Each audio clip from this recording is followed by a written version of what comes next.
ಇತ್ತೀಚಿನ ಸಂಚಿಕೆಗಳನ್ನು ಜಾಹೀರಾತಿನ ಕಿರಿಕಿರಿ ಇಲ್ಲದೆ ನೋಡಿ. ಓಂ ಶ್ರೀ ಗುರುಭ್ಯೋ ನಮಃ. ಹರಿ ಓಂ.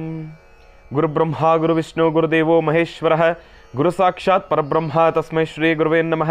ಗುರುವೇ ಸರ್ವಲೋಕಾನಾಂ ಶುಚಿ ಭವರೋಗಿನಾಂ ನಿಧಯೇ ಸರ್ವವಿದ್ಯಾನಾಂ ಶ್ರೀ ದಕ್ಷಿಣಾಮೂರ್ತಯೇ ನಮಃ. ಜ್ಞಾನಾನಂದಮಯಂ ದೇವಂ ನಿರ್ಮಲಂ ಸ್ಫಟಿಕಾಕೃತಿಂ ಆಧಾರಂ ಸರ್ವವಿದ್ಯಾನಾಂ ಅಯಗ್ರೇಮುಪಾಸ್ಮಹೇ. ಜಗತಃ ಪಿತರಂ ವಂದೇ ಪಾರ್ವತಿ ಪರಮೇಶ್ವರೌ. ಪ್ರತಿನಿತ್ಯದ ಕಾರ್ಯಕ್ರಮದಂತೆ ಮೊದಲನೇದಾಗಿ ನನ್ನ ಅಜ್ಜಿ ತಾತರವರನ್ನು ಶ್ರದ್ಧಾ ಭಕ್ತಿಯಿಂದ ಪ್ರಾರ್ಥನೆಯನ್ನು ಮಾಡ್ತಾ, ನನ್ನ ಗುರುಸ್ಥಾನದಲ್ಲಿರ್ತಕ್ಕಂಥ ನನ್ನ ತಂದೆಯವರಾದಂಥ ಆನಂದ್ ಗುರುಜಿಯವರ ಪಾದರವಿಂದಗಳಿಗೆ ನಮನವನ್ನು ಮಾಡ್ತಾ, ಮತ್ತು ನನ್ನ ಮಾತೃಶ್ರೀಯವರನ್ನು ಕೂಡ ಶ್ರದ್ಧಾ ಭಕ್ತಿಯಿಂದ ಪ್ರಾರ್ಥನೆಯನ್ನು ಮಾಡ್ತಾ, ಹುಣ್ಣಿಮೆಯ ವಿಶೇಷ ಮಹರ್ಷಿವಾಣಿ ಕಾರ್ಯಕ್ರಮ ಭಾನುವಾರ ಇವತ್ತಿನ ದಿವಸ ಪ್ರಾರಂಭವನ್ನು ಮಾಡೋಣ.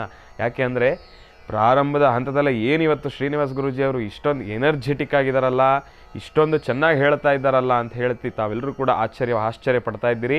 ಯಾಕೆ ಅಂದರೆ ಹುಣ್ಣಿಮೆಯ ದಿನ ಮಾಘ ಶುದ್ಧ ಹುಣ್ಣಿಮೆ. ಮಾಘ ಶುದ್ಧ ಹುಣ್ಣಿಮೆಯ ಭಾನುವಾರ ನಿಜಕ್ಕೂ ಬಹಳ ಶಕ್ತಿಯುತವಾಗಿರ್ತಕ್ಕಂಥದ್ದು, ಬಹಳ ಶ್ರೇಷ್ಠಕರವಾಗಿರ್ತಕ್ಕಂಥದ್ದು. ತಾವೆಲ್ಲರೂ ಕೂಡ ನಿಮ್ಮೆಲ್ಲರ ಮನೆಯಲ್ಲೂ ಕೂಡ ಸ್ಥಿರ ಮಹಾಲಕ್ಷ್ಮಿ ನೆಲೆಸಲೇಬೇಕು. ನೋಡಿ, ಕಷ್ಟ ಯಾರಿಗೆ ತಾನೇ ಇರೋದಿಲ್ಲ. ಪ್ರತಿಯೊಬ್ಬರಿಗೂ ಕೂಡ ಕಷ್ಟ ಎಂಬತಕ್ಕಂಥದ್ದು ಸಹಜ ಆಗಿಬಿಟ್ಟಿದೆ. ಸಹಜ ಮೊದಲು ಈ ಕಷ್ಟ ಎಂಬತಕ್ಕಂಥದ್ದು ಸಹಜ ಅಂದ್ರೇ ಒಂಥರ ಭಯ ಆಗ್ತಾ ಇತ್ತು. ಇದೇನಪ್ಪ ಕಷ್ಟವನ್ನೇ ಸಹಜ ಅಂದ್ಬಿಟ್ರಲ್ಲ, ಅಂತಹ ಕಷ್ಟ ಏನಿದೆ. ಆದರೆ ಇತ್ತೀಚಿನ ದಿನಮಾನಗಳಲ್ಲಿ ಕಲಿಯುಗ, ಇವತ್ತಿನ ದಿನಮಾನಗಳಲ್ಲಿರ್ತಕ್ಕಂಥ ಪರಿಸ್ಥಿತಿ ನೋಡಿದ್ರೆ ಪ್ರತಿಯೊಬ್ಬರ ವಾಸ್ತುಗೃಹದಲ್ಲೂ ಕೂಡ ಕಷ್ಟ ಸಹಜವಾಗೋಗ್ಬಿಟ್ಟಿದೆ. ಆ ಒಂದು ವಿಚಾರಕ್ಕಾಗಲಿ ಸ್ಥಿರ ಮಹಾಲಕ್ಷ್ಮಿ ನೆಲೆಸಬೇಕು. ಯಾವಾಗಲೂ ಅಕೌಂಟಲ್ಲಿ ಕಾಸಿರಬೇಕು. ಯಾವಾಗಲೂ ಅಕೌಂಟಲ್ಲಿ ಕಾಸಿರಬೇಕು ಅಂದರೆ ಆಗುವಂಥ ಮಾತೆ ಆಗದೋದ ಕೆಲಸ. ಖಜಾನೆ ಒಳಗೆ ಕಾಸಿರಬೇಕು, ಇಲ್ಲಾಂದರೆ ಮನೆ ಲಾಕರ್ ಒಳಗೆ ಲಕ್ಷ್ಮಿ ನೆಲೆಸಬೇಕು. ನೆಲೆಸ್ತಾ ಇಲ್ಲ, ಮಾತಿಗೆ ಮುಂಚೆ ಲಕ್ಷ್ಮಿ ಓಡೋಗ್ತಾ ಇರ್ತಾರೆ, ಅವ್ರನ್ನ ಕರ್ಕೊಂಡು ಬರಬೇಕು. ಎಲ್ಲರ ಮನಸ್ಸಲ್ಲಿರೋದು ಇದೊಂದು ಆಸೆನೇ. ಆದರೆ ನಾವೇನು ಮಾಡ್ತಾ ಇದ್ದೀವಿ, ನಾರ್ಮಲ್ಲಾಗಿ ಹಾದಿ ಮಧ್ಯೆ ಹೋಗ್ತಾ ಚಲಿಸ್ಬೇಕಾದ್ರೆ ಎಲ್ಲೋ ಒಂದು ಕಡೆ ದೇವರ ದೇವಸ್ಥಾನ ಕಂಡ್ರೆ ದೇವಿನ ಇಷ್ಟೇ ಪ್ರಾರ್ಥನೆ ಮಾಡ್ತೀವಮ್ಮ, ಕಷ್ಟದಲ್ಲಿದ್ದೀನಿ ತಾಯಿ, ಏನಾದರೂ ಸಹಾಯ ಮಾಡು, ಹೆಂಗಾದರೂ ಹಣಕಾಸಿನ ಸಹಾಯ ಆಗಬೇಕು, ನಾನು ಕಷ್ಟದಲ್ಲಿದ್ದೀನಿ ಅಂದರೆ ಸಹಾಯ ಆಗುತ್ತಾ? ಬರೀ ಅಷ್ಟು ಮಾತ್ರ ಹೇಳಿದ್ರೆ ಸಾಕಾ? ಈಗ ನಾವು ಒಂದು ಅಧಿಕಾರದಲ್ಲಿದ್ದು, ನಾವು ಇನ್ನೊಬ್ಬ ವ್ಯಕ್ತಿ ನನ್ನ ಎದುರುಗಡೆ ಬಂದಾಗ ನಾನು ಅವನಿಗೆ ಏನೋ ಒಂದು ಕೆಲಸವನ್ನು ಮಾಡಿಕೊಡ್ಬೇಕು. ಆ ಒಂದು ಸಮಯದಲ್ಲಿ ಎದುರುಗಡೆ ಇರ್ತಕ್ಕಂಥ ವ್ಯಕ್ತಿ ಏಕಾಏಕಿ ಬಂದು ನನಗಿಂತ ಕೆಲಸ ಆಗಬೇಕಾಗಿದೆ, ನೀನು ಮಾಡಿಕೊಟ್ಬಿಡಪ್ಪ ಅಂದರೆ ನಾವು ಮಾಡಿಕೊಡ್ತೀವಾ? ಇಲ್ಲ. ನಾವೇನು ಅಂದ್ಕೊಳ್ತೀವಿ, ನೋಡಪ್ಪ ಅವ್ರಿಗೆ ಕೆಲಸ ಆಗಬೇಕಿದೆ, ಬಂದ್ಬಿಟ್ಟು ಹೇಗೆ ದಬ್ಬಾಳಿಕೆ ಮಾಡ್ತಾ ಇದ್ದಾರೆ ಅಂಥೇಳಿ. ಅದೇ ಒಬ್ಬ ವ್ಯಕ್ತಿ ಬಂದು, ನೋಡಿ ಸರ್ ಇಂಥ ಕೆಲಸಗಳಿದ್ದಾವೆ, ನನಗಿದೊಂಚೂರು ಮಾಡಿಕೊಡಿ ಅಂತ ಹೇಳಿ ಸಮಾಧಾನವಾಗಿ ಅದನ್ನು ಕೇಳೋ ರೀತಿಯಲ್ಲಿ ಕೇಳಿದ್ರೆ ನಿಮ್ಮೆಲ್ರಿಗೂ ಕೂಡ ಅರ್ಥ ಆಗಿದೆ.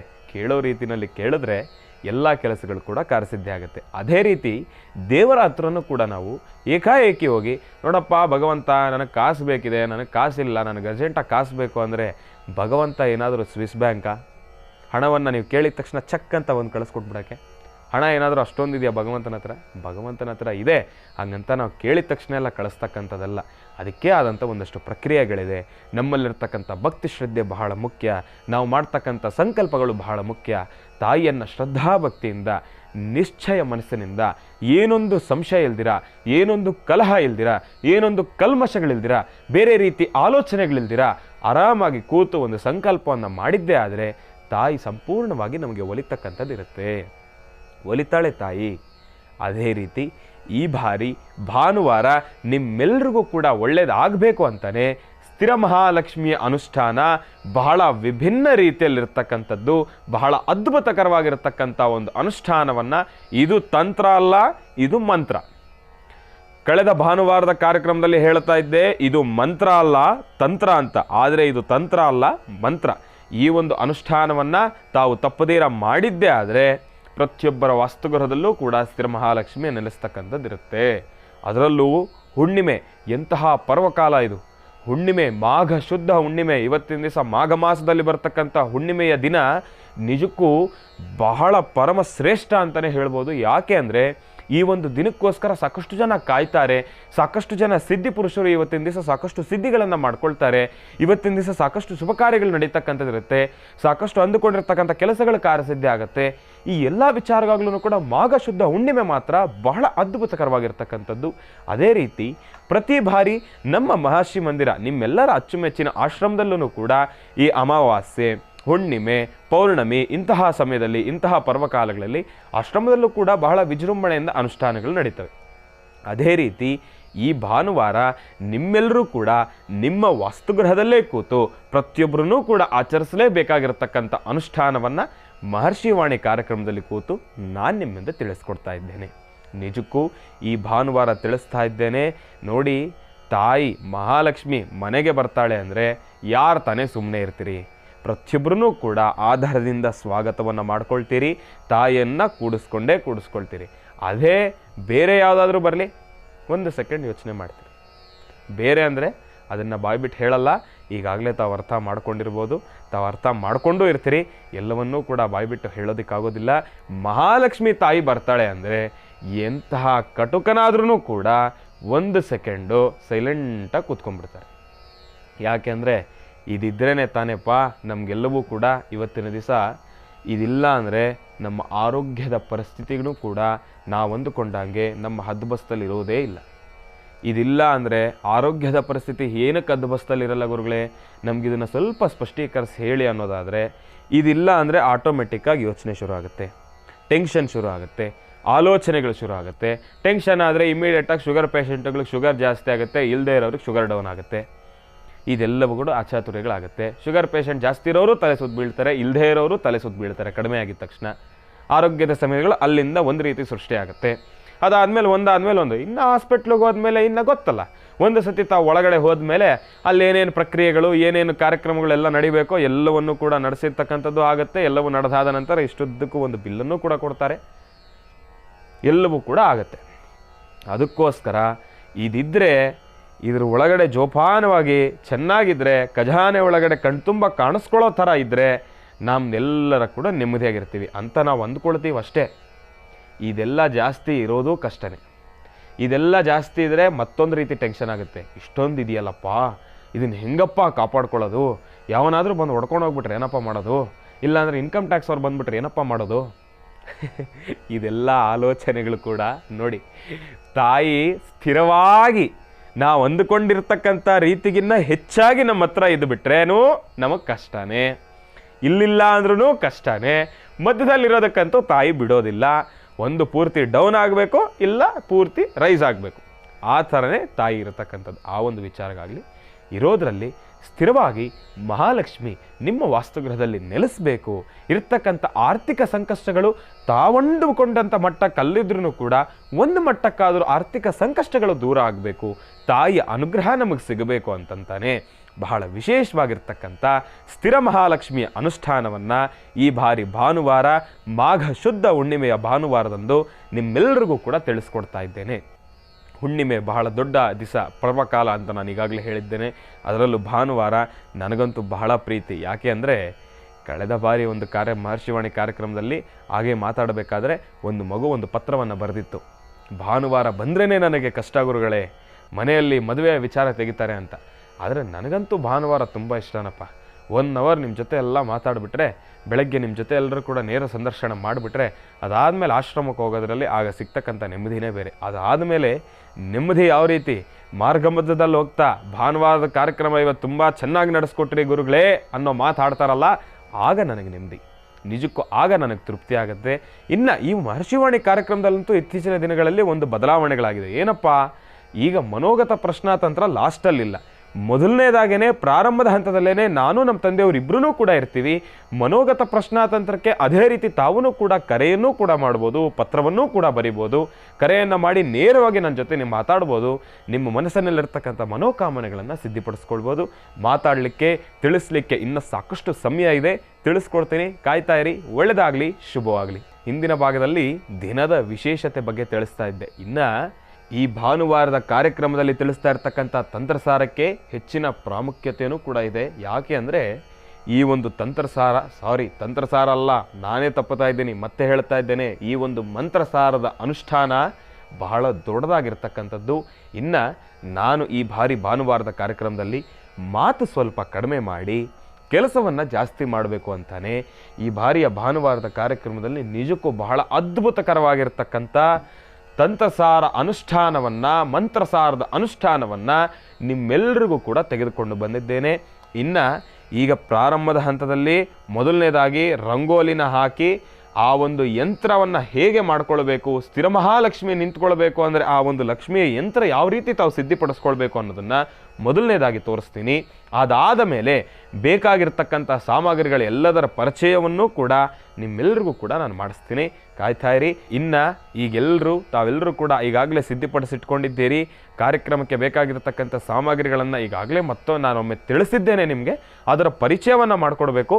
ಅದನ್ನು ಮಾಡಿಕೊಡೋದಕ್ಕಿಂತ ಮುಂಚೆ, ಇವತ್ತಿನ ದಿವಸ ರಂಗೋಲಿ ಹಾಕೋದಕ್ಕಿಂತ ಮುಂಚೆ ಈ ತಂತ್ರಸಾರಕ್ಕೆ ತಾವು ಯಾವ ರೀತಿ ಸಿದ್ಧಿ ಆಗಬೇಕು, ತಾವು ನಿಮ್ಮ ವೇಷಭೂಷಣಗಳಿಂದನೂ ಕೂಡ, ತಾವು ಆಗ್ತಕ್ಕಂಥ ವಸ್ತ್ರದಿಂದನೂ ಕೂಡ ತಾವು ಬದಲಾಯಿಸ್ಕೊಳ್ಬೇಕಾಗಿರ್ತಕ್ಕಂಥದ್ದಿದೆ.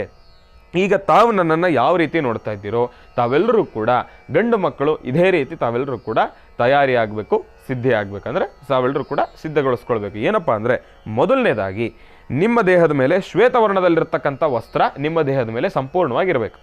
ಶ್ವೇತವರ್ಣ ಅಂದರೆ ವೈಟ್ ಕಲರ್ ಪಂಚೆ ತಾವೆಲ್ಲರೂ ಕೂಡ ಧರಿಸಲೇಬೇಕು ಗಂಡು ಮಕ್ಕಳು. ಅದಾದ ಮೇಲೆ ಗಂಡು ಮಕ್ಕಳು ಪಂಚೆಯನ್ನು ಧರಿಸಿದ್ದಾದ ನಂತರ ಕೆಂಪು ವಸ್ತ್ರ ನಿಮ್ಮ ಮೇಲೆ ಇರಬೇಕು. ಕೆಂಪು ವಸ್ತ್ರ ಯಾವುದಾದ್ರೂ ಕೂಡ, ಒಂದು ಶಾಲೋ ಇಲ್ಲ ಅಂದರೆ ಕರವಸ್ತ್ರನೋ ಏನಾದರೂ ಕೂಡ ನಿಮ್ಮ ದೇಹದ ಮೇಲೆ ಕೆಂಪು ವಸ್ತ್ರ, ಒಂದು ಶಾಲು ಇರಲೇಬೇಕು. ಅದಾದ ಮೇಲೆ ಹೆಣ್ಣು ಮಕ್ಕಳು ತಾವು ಏನು ಮಾಡಬೇಕು ಅಂದರೆ, ತಾವು ಕೆಂಪು ವರ್ಣದಲ್ಲಿರ್ತಕ್ಕಂಥ ಸೀರೆಯನ್ನೇ ಉಡಬೇಕು. ತಾವು ಶ್ವೇತವರ್ಣದಲ್ಲಿರ್ತಕ್ಕಂಥ ಸೀರೆಯನ್ನು ಉಡ್ತಕ್ಕಂಥದ್ದಲ್ಲ. ಹೆಣ್ಣು ಮಕ್ಕಳು ತಾವು ಶ್ವೇತವರ್ಣದಲ್ಲಿರ್ತಕ್ಕಂಥ ಸೀರೆಯನ್ನು ಧರಿಸಬೇಡಿ. ತಾವು ಕೆಂಪು ವರ್ಣದಲ್ಲಿರ್ತಕ್ಕಂಥ ಸೀರೆಯನ್ನು ಧರಿಸಿ. ಇನ್ನು ತಾವು ಹೆಣ್ಣು ಮಕ್ಕಳು ಹಸಿರು ವರ್ಣದಲ್ಲಿರ್ತಕ್ಕಂಥ ಒಂದು ಕರವಸ್ತ್ರವನ್ನು ನಿಮ್ಮ ಸೊಂಟದಲ್ಲಿ ಸಿಗಿಸ್ಕೊಳ್ಳಿ. ಅಂದರೆ ನಿಮ್ಮ ಸೊಂಟದ ಹತ್ರ ಇಟ್ಕೊಳ್ಳಿ. ಅಂದರೆ ಇಲ್ಲಿ ನೀವು ನಾರ್ಮಲ್ ಆಗಿ ನಿಮ್ಮ ಕರವಸ್ತ್ರವನ್ನು ಇಲ್ಲಿ ಇಟ್ಕೊಳ್ತೀರಿ. ಹೆಣ್ಣು ಮಕ್ಕಳು, ನಮ್ಮ ಅಜ್ಜಿಯವರು ಇದೊಂದು ಕೆಲಸ ಮಾಡೋರು. ನಿಜಕ್ಕೂ ನೋಡಿ, ಈ ಮಾತನ್ನು ಹೇಳಬೇಕಾದ್ರೆ ನನಗೆ ನನ್ನ ಅಜ್ಜಿ ಜ್ಞಾಪಕ ಬಂದರು ಒಂದು ನಿಮಿಷ. ಯಾಕೆ ಅಂದರೆ, ನಾನು, ನಮ್ಮ ಅಜ್ಜಿ, ನಮ್ಮ ತಂದೆ, ನಾವು ಪ್ರತಿನಿತ್ಯ ಮಹರ್ಷಿವಾಣಿ ಕಾರ್ಯಕ್ರಮದಲ್ಲಿ ನಮ್ಮ ಅಜ್ಜಿಯವರು ಇದ್ದಾಗಂತೂ ಏನೊಂದು ಕಾರ್ಯಕ್ರಮ ಆದ್ರೂ ಕೂಡ ನಮ್ಮ ಅಜ್ಜಿ ನಮ್ಮ ಜೊತೆನೇ ಇರೋರು. ನಮ್ಮ ನಿಮ್ಮೆಲ್ಲರ ಅಚ್ಚುಮೆಚ್ಚಿನ ಗುರೂಜಿಯವರ ಅಮ್ಮ ಸರೋಜಮ್ಮ ಅಜ್ಜಿಯವರು ನಮ್ಮ ಜೊತೆ ಇರ್ತಾಯಿದ್ರು. ನಾನು ಸಾಧಾರಣವಾಗಿ ಅವರಲ್ಲಿ ಗಮನಿಸ್ತಾ ಇದ್ದಿದ್ದೇನಪ್ಪ ಅಂದರೆ, ಅವ್ರು ಏನನ್ನು ಮರೆತರೂ ಕೂಡ ಒಂದು ಕರ್ಚೀಪು ಅವ್ರ ಸೊಂಟದಲ್ಲಿ ಸಿಗಿಸ್ಕೊಂಡೇ ಇರೋರು. ಅದನ್ನು ಮಾತ್ರ ಮರಿತಾ ಇರಲಿಲ್ಲ. ಇದನ್ನು ನಮ್ಮ ಅಜ್ಜಿ ಅನ್ನೋದಕ್ಕಿಂತ ಹಿಂದೆ ಎಲ್ಲರೂ ಕೂಡ ಈ ಒಂದು ಕೆಲಸವನ್ನು ಮಾಡ್ತಾಯಿದ್ರು. ಗಂಡು ಮಕ್ಕಳಾದರೆ ನ್ಯಾಪ್ಕಿನ್ನನ್ನು ನೀಟಾಗಿ ಫೋಲ್ಡ್ ಮಾಡಿ ಅವರ ಹಿಂದೆಗಡೆ ಪಾಕೆಟ್ನಲ್ಲಿ ಇಟ್ಕೊಳ್ತಾ ಇದ್ರು. ಹೆಣ್ಣು ಮಕ್ಕಳಾದರೆ ಅಜ್ಜಿ ಅಂದರು, ತಾವೆಲ್ಲರೂ ಕೂಡ ತಾಯಂದ್ರೆ ಏನು ಮಾಡ್ತಿದ್ರಿ, ನಿಮ್ಮ ಎಡಗಡೆ ಸೊಂಟದ ಎಡಗಡೆ ಭಾಗ ಈ ಜಾಗದಲ್ಲಿ ಅಂದರೆ ನ್ಯಾಪ್ಕಿನ್ ಅಂದರೆ ನಿಮ್ಮ ಕರವಸ್ತ್ರವನ್ನು ಇಲ್ಲಿ ಇಟ್ಕೊಳ್ತಾ ಇದ್ರಿ. ಏನಪ್ಪ ಅಂದರೆ, ಯಾವುದಾದ್ರೂ ಒಂದು ಸಮಯಕ್ಕೆ ಬೇಕಾಗುತ್ತೆ ಅಂತ. ಅದೇ ರೀತಿ ಈ ಒಂದು ಅನುಷ್ಠಾನವನ್ನು ಮಾಡಬೇಕಾದ್ರೆ ಹೆಂಗೆಳೆಯರು, ಹೆಣ್ಣು ಮಕ್ಕಳು ತಾವೆಲ್ಲರೂ ಕೂಡ, ತಾಯಂದರು ತಾವೆಲ್ಲರೂ ಕೂಡ ಹಸಿರು ವರ್ಣದಲ್ಲಿರ್ತಕ್ಕಂಥದ್ದು, ಗ್ರೀನ್ ಕಲರ್ ಹಸಿರು ವರ್ಣದಲ್ಲಿರ್ತಕ್ಕಂಥ ಕರವಸ್ತ್ರ ಇಲ್ಲ ಅಂದರೆ ಒಂದು ಬ್ಲೌಸ್ ಪೀಸ್ ಅನ್ನಾದ್ರೂ ಕೂಡ ನೀವು ನೀಟಾಗಿ ಮಡಚಿ ನಿಮ್ಮ ಎಡಗಡೆ ಸೊಂಟ ಭಾಗ ಇದೆಯಲ್ಲ ಈ ಭಾಗದಲ್ಲಿ ಸಿಗಿಸ್ಕೊಳ್ತಕ್ಕಂಥದ್ದು, ಇಟ್ಕೊಳ್ತಕ್ಕಂಥದ್ದು, ಅದು ತಾವು ಇಟ್ಕೊಳ್ಳೇಬೇಕು. ತಾವು ಈ ಒಂದು ಅನುಷ್ಠಾನವನ್ನು ಮಾಡಬೇಕಾದ್ರೆ ಅದನ್ನು ತಾವು ಪ್ರಥಮ ಸ್ಥಾನದಲ್ಲಿ ಇಟ್ಕೊಳ್ತಕ್ಕಂಥದ್ದು. ಗಂಡು ಮಕ್ಕಳು ತಾವೇನು ಮಾಡಬೇಕಂದ್ರೆ, ಶ್ವೇತವರ್ಣದಲ್ಲಿರ್ತಕ್ಕಂಥ ವಸ್ತ್ರವನ್ನು ಧರಿಸಿ, ಕೆಂಪು ವರ್ಣದಲ್ಲಿರ್ತಕ್ಕಂಥ ಶಾಲನ್ನು ಧರಿಸಿ, ತಾವು ಅದೇ ಹಸಿರು ವರ್ಣದಲ್ಲಿರ್ತಕ್ಕಂಥ ಕರವಸ್ತ್ರವಾದರೂ ಸರಿಯೇ, ಇಲ್ಲ ಅಂದರೆ ಬ್ಲೌಸ್ ಪೀಸ್ ಆದರೂ ಸರಿಯೇ, ಅದನ್ನು ನೀಟಾಗಿ ಮಡಚಿ ನಿಮ್ಮ ಬಲಗಡೆ ಸೊಂಟದ ಭಾಗದಲ್ಲಿ ಸಿಗಿಸ್ಕೊಳ್ತಕ್ಕಂಥದ್ದು. ನಿಮ್ಮ ಬಲಗಡೆಯ ಸೊಂಟದ ಭಾಗದಲ್ಲಿ ಸಿಗಿಸ್ಕೊಳ್ತಕ್ಕಂಥದ್ದು. ನಾನು ಸಿಗಿಸ್ಕೊಂಡಿದ್ದೇನೆ, ಪಂಚೆ ಅದರ ಮೇಲಿರೋದ್ರಿಂದ ನಾನು ನಿಮಗೆ ತೋರಿಸ್ಲಿಕ್ಕಾಗಲಿಲ್ಲ, ಕ್ಷಮಿಸಿ. ಆದರೆ ನಾನು ಕೂಡ ಇಟ್ಕೊಂಡಿದ್ದೇನೆ, ತಾವು ಕೂಡ ಇಟ್ಕೊಳ್ಬೇಕು. ಇನ್ನು ಇದೆಲ್ಲವೂ ಕೂಡ ಆದ ನಂತರ ನಿಮ್ಮ ವಾಸ್ತುಗ್ರಹದಲ್ಲಿ ಪೂರ್ವ ಅಥವಾ ಉತ್ತರ ಈ ಎರಡು ದಿಕ್ಕಿನಲ್ಲಿ ಕೂಡ ತಾವು ಕೂತ್ಕೊಂಡು ಪೂಜೆ ಮಾಡ್ಬೋದು. ನಿಮ್ಮ ವಾಸ್ತುಗೃಹದಲ್ಲಿ ದೇವರ ಕೋಣೆಯಲ್ಲಿ ತಮಗೆ ಯಾವ ರೀತಿ ಅವಕಾಶ ಇದೆಯೋ, ನಿಮ್ಮ ಪರಿಸ್ಥಿತಿಯಲ್ಲಿ ಯಾವ ರೀತಿ ಇದೆಯೋ, ಅಲ್ಲಿ ಯಾವ ರೀತಿ ವ್ಯವಸ್ಥೆ ಇದೆಯೋ ಆ ಒಂದು ವ್ಯವಸ್ಥೆಗೆ ಅನುಗುಣವಾಗಿ ತಾವು ಸಿದ್ಧಪಡಿಸ್ಕೊಳ್ಳಿ. ಕೂತ್ಕೊಳ್ಳೋದಕ್ಕಿಂತ ಮುಂಚೆ ಮೊದಲನೇದಾಗಿ ನಿಮ್ಮ ಮುಂದೆ ಯಂತ್ರವನ್ನು ಹಾಕೋದಕ್ಕಿಂತ ಮುಂಚೆ ಆ ಮುಂದೆಗಡೆ ಇರತಕ್ಕಂಥ ಅಷ್ಟೂ ಜಾಗವನ್ನು ಕೂಡ ತಾವು ಮೊದಲನೇದಾಗಿ ಅರಿಶಿನದ ನೀರಿನಲ್ಲಿ ಸಂಪೂರ್ಣವಾಗಿ ಅದನ್ನು ಶುದ್ಧಗೊಳಿಸ್ಕೊಳ್ಬೇಕು. ನಾನು ಕಪ್ಪು ವರ್ಣದಲ್ಲಿರ್ತಕ್ಕಂಥ ವಸ್ತ್ರವನ್ನು ಇದರ ಮೇಲೆ ಹಾಕ್ಕೊಂಡಿದ್ದೇನೆ. ಯಾಕೆ ಅಂದರೆ, ನಾನು ಹಾಕ್ತಕ್ಕಂಥ ಯಂತ್ರ ಸಂಪೂರ್ಣವಾಗಿ ನಿಮಗೆ ಕಾಣಿಸ್ಲಿ ಅಂತ. ಆದರೆ ತಾವು ಕಪ್ಪು ವರ್ಣದಲ್ಲಿರ್ತಕ್ಕಂಥ ವಸ್ತ್ರವನ್ನು ತಾವು ಹಾಕ್ಕೊಳ್ಬೇಡಿ. ತಾವು ಇರ್ತಕ್ಕಂಥ ನೆಲ ಏನಿದೆ ಆ ಒಂದು ನೆಲವನ್ನು ಮೊದಲನೇದಾಗಿ ಅರಿಶಿನದ ನೀರಿನಲ್ಲಿ ಶುದ್ಧಿಪಡಿಸ್ಕೊಳ್ತಕ್ಕಂಥದ್ದು. ಶುದ್ಧಿಪಡಿಸ್ಕೊಂಡಿದ್ದಾದ ನಂತರ ಕೆಂಪು ವಸ್ತ್ರದಲ್ಲಿರ್ತಕ್ಕಂಥ ಒಂದು ವಸ್ತ್ರವನ್ನು ಸಂಪೂರ್ಣವಾಗಿ ಈ ರೀತಿ ಹಾಸಿ. ಆ ಒಂದು ಶುದ್ಧಿಯಾಗಿರ್ತಕ್ಕಂಥ ಜಾಗದ ಮೇಲೆ ಕೆಂಪು ವರ್ಣದಲ್ಲಿರ್ತಕ್ಕಂಥ ವಸ್ತ್ರವನ್ನು ಸಂಪೂರ್ಣವಾಗಿ ಈ ರೀತಿ ಹಾಸ್ತಕ್ಕಂಥದ್ದು. ಹಾಸಿದ್ದಾದ ನಂತರ ಮೊದಲನೇದಾಗಿ ಯಂತ್ರವನ್ನು ಹಾಕಿಕೊಳ್ಳೋದು ಹೇಗೆ ಅನ್ನೋದನ್ನು ಈಗ ನಾನು ನಿಮ್ಮೆಲ್ರಿಗೂ ಕೂಡ ತಿಳಿಸ್ತೀನಿ. ಯಂತ್ರವನ್ನು ಹಾಕಬೇಕಾದ್ರೆ ತಾವೆಲ್ಲರೂ ಕೂಡ ಬಹಳ ವಿಶೇಷವಾಗಿ ನಾನು ಯಂತ್ರವನ್ನು ಹಾಕಿದ್ದಾದ ನಂತರ ಬೀಜಾಕ್ಷರಿ ಮಂತ್ರವನ್ನು ತಿಳಿಸ್ತೀನಿ. ಅದಕ್ಕಿಂತ ಮುಂಚೆ ಓಂ ಗಂ ಗಣಪತೇ ನಮಃ ಎಂಬತಕ್ಕಂಥ ಮಹಾಮಂತ್ರವನ್ನು ನಿರಂತರವಾಗಿ ಪಠನೆ ಮಾಡ್ತಕ್ಕಂಥದ್ದು. ಓಂ ಗಂ ಗಣಪತೇ ನಮಃ, ಓಂ ಗಂ ಗಣಪತೇ ನಮಃ, ಓಂ ಗಂ ಗಣಪತೇ ನಮಃ ಎಂಬತಕ್ಕಂಥ ಮಹಾಮಂತ್ರವನ್ನು ನಿರಂತರವಾಗಿ ಪಠನೆ ಮಾಡ್ತಕ್ಕಂಥದ್ದು. ಈಗ ಯಂತ್ರ ಸಾರವನ್ನು ಪ್ರಾರಂಭ ಮಾಡೋಣ. ಯಂತ್ರವನ್ನು ಹಾಕೋದು ಹೇಗೆ ಎಂಬತಕ್ಕಂಥದ್ದನ್ನು ನಾನು ನಿಮಗೆ ತಿಳಿಸ್ಕೊಡ್ತೀನಿ. ಓಂ ಗಂ ಗಣಪತೇ ನಮಃ, ಓಂ ಗಂ ಗಣಪತೇ ನಮಃ, ಓಂ ಗಂ ಗಣಪತೇ ನಮಃ, ಓಂ ಗಂ ಗಣಪತೇ ನಮಃ, ಓಂ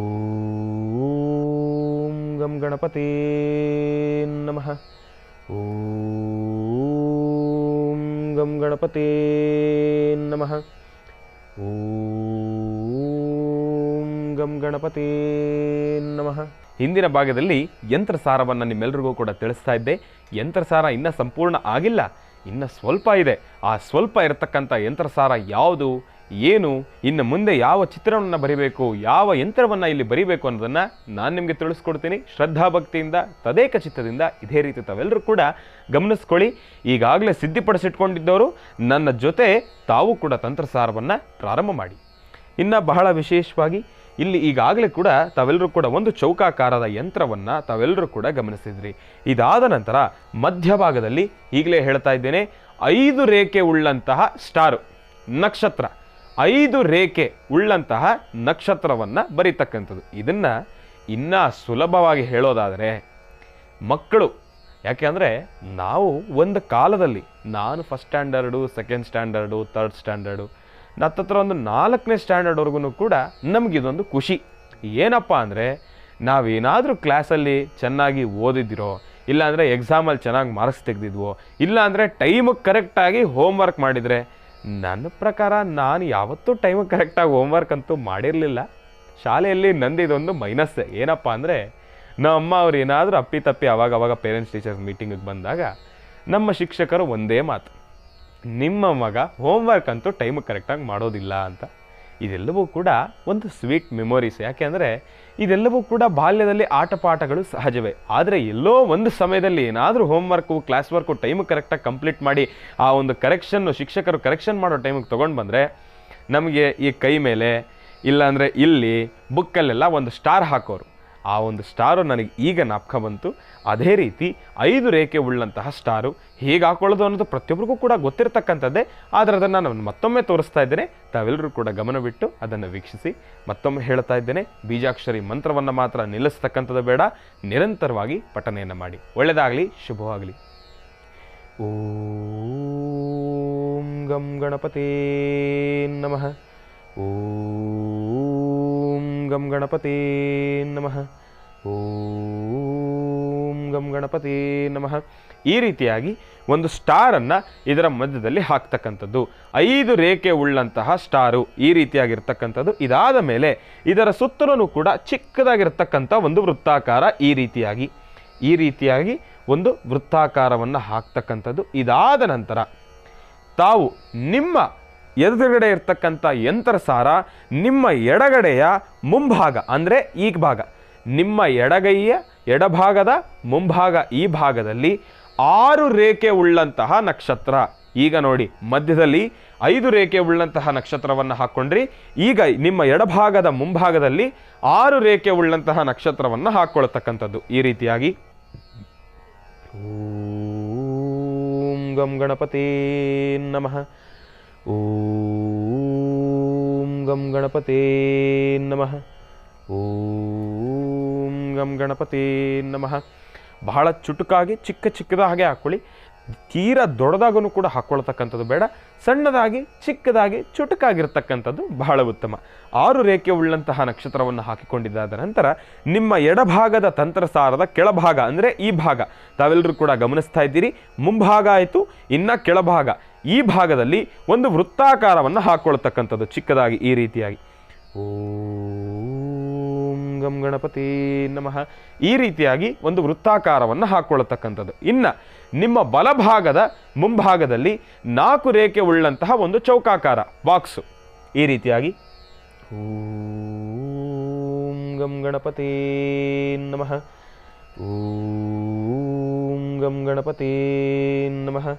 ಈ ರೀತಿಯಾಗಿ ಒಂದು ಬಾಕ್ಸನ್ನು ಹಾಕ್ಕೊಳ್ತಕ್ಕಂಥದ್ದು. ಇನ್ನು ಈ ಬಾಕ್ಸ್ ಆದ ನಂತರ ಮುಂಭಾಗದ ಕೆಳಭಾಗದಲ್ಲಿ, ಬಲಭಾಗದ ಮುಂಭಾಗದ ಕೆಳಭಾಗದಲ್ಲಿ ಒಂದು ತ್ರಿಕೋಣವನ್ನು ಹಾಕಿಕೊಳ್ತಕ್ಕಂಥದ್ದು. 3 ರೇಖೆ ಉಳ್ಳಂತಹ ಒಂದು ತ್ರಿಕೋಣ. ಈ ರೀತಿಯಾಗಿ ಓಂ ಗಂ ಗಣಪತಿ ನಮಃ. ಈ ರೀತಿಯಾಗಿ ತ್ರಿಕೋಣವನ್ನು ಹಾಕ್ತಕ್ಕಂಥದ್ದು. ಇದಾದ ನಂತರ ಮಧ್ಯಭಾಗದಲ್ಲಿ ಬಹಳ ವಿಶೇಷವಾಗಿ ಶ್ರೀಂ ಎಂಬತಕ್ಕಂಥ ಬೀಜಾಕ್ಷರಿ ಮಂತ್ರವನ್ನು ಬರೀತಕ್ಕಂಥದ್ದು. ಅದು ರಂಗೋಲಿ ಹಾಕಿದಾಗ ಕಣ್ಣಿಗೆ ಕಾಣಿಸ್ಲಿಲ್ಲ ಅಂದ್ರೂ ಕೂಡ ಪರವಾಗಿಲ್ಲ, ಆದರೆ ಬೀಜಾಕ್ಷರಿ ಮಂತ್ರವನ್ನು ತಾವು ತಪ್ಪದಿರ ಹಾಕಲೇಬೇಕು. ಈ ರೀತಿಯಾಗಿ ಓಂ ಗಂ ಗಣಪತಿ ನಮಃ, ಓಂ ಗಂ ಗಣಪತಿ ನಮಃ. ಈ ರೀತಿಯಾಗಿ ಶ್ರೀಂ ಎಂಬತಕ್ಕಂಥ ಬೀಜಾಕ್ಷರಿ ಮಂತ್ರವನ್ನು ಹಾಕಬೇಕು. ನಾನು ಆಗಲೇ ಹೇಳಿದ್ದೆ, ಒಂದು ವೇಳೆ ಕಣ್ಣಿಗೆ ಕಾಣಿಸ್ಲಿಲ್ಲ ಅಂದ್ರೂ ಕೂಡ ಪರವಾಗಿಲ್ಲ, ಆದರೆ ಆ ಒಂದು 5 ರೇಖೆ ಉಳ್ಳಂತಹ ನಕ್ಷತ್ರದ ಮೇಲೆ ಶ್ರೀಂ ಎಂಬತಕ್ಕಂಥ ಬೀಜಾಕ್ಷರಿ ಮಂತ್ರವನ್ನು ತಾವು ರಂಗೋಲಿ ಅಥವಾ ಅಕ್ಕಿ ಹಿಟ್ಟಿನ ಮುಖಾಂತರ ಹಾಕ್ಕೊಳ್ಬೇಕು. ಕಾಣಿಸ್ಲಿಲ್ಲ ಅಂದರೆ ತೊಂದರೆ ಇಲ್ಲ, ತಲೆ ಕೆಡಿಸ್ಕೊಳ್ತಕ್ಕಂಥದ್ದು ಬೇಡ. ಯಾಕೆ ಅಂದರೆ ಒಂದರ ಮೇಲೆ ಇನ್ನೊಂದು ರಂಗೋಲಿ ಬಿದ್ದಾಗ ಅದು ಕಾಣಿಸೋದಿಲ್ಲ, ಸ್ವಲ್ಪ ಅದು ಮರ್ಜ್ ಆಗ್ತಕ್ಕಂಥದ್ದು ಇರುತ್ತೆ. ಇಲ್ಲಾಂದರೆ ಅದು ಆ ಒಂದು ಕ್ಷಣದಲ್ಲಿ ಎಲ್ಲೋ ಒಂದು ಕಡೆ ಇದು ಕಾಣಿಸ್ದೇ ಇರೋದ್ರಿಂದ ಏನು ಸಮಸ್ಯೆ ಇಲ್ಲ, ತಲೆ ಕೆಡಿಸ್ಕೊಳ್ತಕ್ಕಂಥದ್ದು ಬೇಡ. ಶಾಸ್ತ್ರಕ್ಕೆ ತಾವು ಹಾಕಬೇಕು, ಹಾಕಲೇಬೇಕು. ಇನ್ನು ಇದಾದ ನಂತರ ಮಧ್ಯಭಾಗದಲ್ಲಿ ಶ್ರೀಂ ಎಂಬತಕ್ಕಂಥ ಬೀಜಾಕ್ಷರಿ ಮಂತ್ರವನ್ನು ಹಾಕಿದ್ದಾದ ನಂತರ ಇನ್ನು ಎಡಭಾಗದ ಮುಂಭಾಗ 6 ರೇಖೆ ಉಳ್ಳಂತಹ ನಕ್ಷತ್ರದ ಮೇಲೆ ಕ್ಲೀಂ ಎಂಬತಕ್ಕಂಥ ಬೀಜಾಕ್ಷರಿ ಮಂತ್ರವನ್ನು ಬರೀತಕ್ಕಂಥದ್ದು. ಈ ರೀತಿಯಾಗಿ ಓಂ ನಮಃ ಶಿವಾಯ, ಓಂ ನಮಃ ಶಿವಾಯ, ಕ್ಲೀಂ ಎಂಬತಕ್ಕಂಥ ಬೀಜಾಕ್ಷರಿ ಮಂತ್ರವನ್ನು ಬರೀತಕ್ಕಂಥದ್ದು. ಅದಾದ ನಂತರ ವೃತ್ತಾಕಾರದಲ್ಲಿ ರಂ ಎಂಬತಕ್ಕಂಥ ಬೀಜಾಕ್ಷರಿ ಮಂತ್ರವನ್ನು ಬರೀತಕ್ಕಂಥದ್ದು. ಓಂ ಗಂ ಗಣಪತಿ ನಮಃ. ಈ ರೀತಿಯಾಗಿ ರಂ ಎಂಬತಕ್ಕಂಥ ಬೀಜಾಕ್ಷರಿ ಮಂತ್ರವನ್ನು ಬರೀತಕ್ಕಂಥದ್ದು. ಇನ್ನು ನಿಮ್ಮ ಯಂತ್ರಸಾರದ ಬಲಭಾಗದ ಮುಂಭಾಗದಲ್ಲಿ ಸಂ ಎಂಬತಕ್ಕಂಥ ಬೀಜಾಕ್ಷರಿ ಮಂತ್ರವನ್ನು ಬರೀತಕ್ಕಂಥದ್ದು. ಈ ರೀತಿಯಾಗಿ ಓಂ ಗಂ ಗಣಪತಿ ನಮಃ. ಈ ರೀತಿಯಾಗಿ ಸಂ ಎಂಬತಕ್ಕಂಥ ಬೀಜಾಕ್ಷರಿ ಮಂತ್ರವನ್ನು ಬರೆದಿದ್ದಾದ ನಂತರ ಈ ಒಂದು ತ್ರಿಕೋಣದಲ್ಲಿ ಬಹಳ ವಿಶೇಷವಾಗಿ ಚಿಕ್ಕದಾಗಿ ಚಕ್ಕುಟವಾಗಿ ಇಲ್ಲೂ ಕೂಡ ಶ್ರೀಂ ಎಂಬತಕ್ಕಂಥ ಬೀಜಾಕ್ಷರಿ ಮಂತ್ರವನ್ನು ಬರೀತಕ್ಕಂಥದ್ದು. ಈ ರೀತಿಯಾಗಿ ಓಂ ಗಂ ಗಣಪತಿ ನಮಃ. ಈ ರೀತಿಯಾಗಿ ಶ್ರೀಂ ಎಂಬತಕ್ಕಂಥ ಬೀಜಾಕ್ಷರಿ ಮಂತ್ರವನ್ನು ಬರೀತಕ್ಕಂಥದ್ದು. ಇದೆಲ್ಲವೂ ಕೂಡ ಆದ ನಂತರ ಮತ್ತೊಂದು ಬಹಳ ವಿಶೇಷವಾಗಿರ್ತಕ್ಕಂಥ ಕೆಲಸ, ಈ ಒಂದು ಯಂತ್ರಸಾರದ 4 ದಿಕ್ಕಿನಲ್ಲೂ ಕೂಡ 2 ಗೆರೆಗಳನ್ನು 2 ರೇಖೆಗಳನ್ನು ಹಾಕ್ತಕ್ಕಂಥದ್ದು. ಈ ರೀತಿಯಾಗಿ ಓಂ ಗಂ ಗಣಪತಿ ನಮಃ, ಓಂ ಗಂ ಗಣಪತಿ ನಮಃ, ಓಂ ಗಂ ಗಣಪತಿ ನಮಃ, ಓಂ ಗಂ ಗಣಪತಿ ನಮಃ. ಈ ರೀತಿಯಾಗಿ 2 ಗೆರೆಗಳನ್ನು ಹಾಕಿದ್ದಾದ ನಂತರ ತಾವು ಬಹಳ ವಿಶೇಷವಾಗಿ ಈಗ ತಾವು ಮಾಡಬೇಕಾಗಿರ್ತಕ್ಕಂಥ ಕೆಲಸ ಏನಪ್ಪ ಅಂದರೆ ವಿಳೆದೆಲೆಯನ್ನು ತೆಗೆದುಕೊಳ್ತಕ್ಕಂಥದ್ದು. 2 ವಿಳೆದೆಲೆಯನ್ನು ಮೊದಲನೇದಾಗಿ ನಾನು ತಿಳಿಸ್ತಾ ಇದ್ದೇನೆ. ಮೊದಲು 2 ವಿಳೆದೆಲೆಯನ್ನು ನಿಮ್ಮ ಯಂತ್ರಸಾರದ ಎಡಭಾಗದ ಕ್ಲೀಂ ಎಂಬತಕ್ಕಂಥ ಬೀಜಾಕ್ಷರಿ ಮಂತ್ರದ ಮೇಲೆ ಇಡ್ತಕ್ಕಂಥದ್ದು. ಈ ರೀತಿಯಾಗಿ ಇದಾದ ನಂತರ ಇನ್ನು ತಂತ್ರಸಾರದಲ್ಲಿ ನಾನೀಗಾಗಲೇ ಹೇಳ್ತಾ ಇದ್ದ ಯಂತ್ರಸಾರದಲ್ಲಿ ಬೇಕಾಗಿರತಕ್ಕಂಥ ಸಾಮಗ್ರಿಗಳ ಪರಿಚಯವನ್ನು ಮಾಡಿಕೊಡ್ತೀನಿ ಅಂತ. ಈಗಾಗಲೇ ಇದರಲ್ಲಿ ತೀರಾ ಅಂತಹ ಪರಿಚಯವನ್ನು ಮಾಡಿಕೊಡ್ತಕ್ಕಂಥ ಸಾಮಗ್ರಿಗಳ ಅಂಥದ್ದು ಯಾವುದೂ ಇಲ್ಲ, ನಿಮ್ಮೆಲ್ರಿಗೂ ಕೂಡ ಗೊತ್ತಿರ್ತಕ್ಕಂಥದ್ದೇ. ಆದರೆ ಮತ್ತೊಮ್ಮೆ ಹೇಳ್ತಾ ಇದ್ದೇನೆ, ಇನ್ನು ತಂತ್ರಸಾರಕ್ಕೆ ಬೇಕಾಗಿರ್ತಕ್ಕಂಥ ಸಾಮಗ್ರಿಗಳನ್ನು ಈಗಲೇ ಹೇಳ್ತಾ ಇದ್ದೇನೆ, ತಾವೆಲ್ಲರೂ ಕೂಡ ತಪ್ಪದೇ ನೋಟ್ ಮಾಡ್ಕೊಳ್ಳಿ. ಯಾಕೆ ಅಂದರೆ ಈ ಒಂದು ಯಂತ್ರಸಾರದ ಪ್ರೋಸೆಸ್ ಅಂದರೆ ಈ ಒಂದು ಯಂತ್ರಸಾರದ ಆ ಒಂದು ಅವಧಿ ಇದೆಯಲ್ಲ, ಬಹಳ ದೊಡ್ಡ ಮಟ್ಟದಲ್ಲಿರ್ತಕ್ಕಂಥದ್ದು.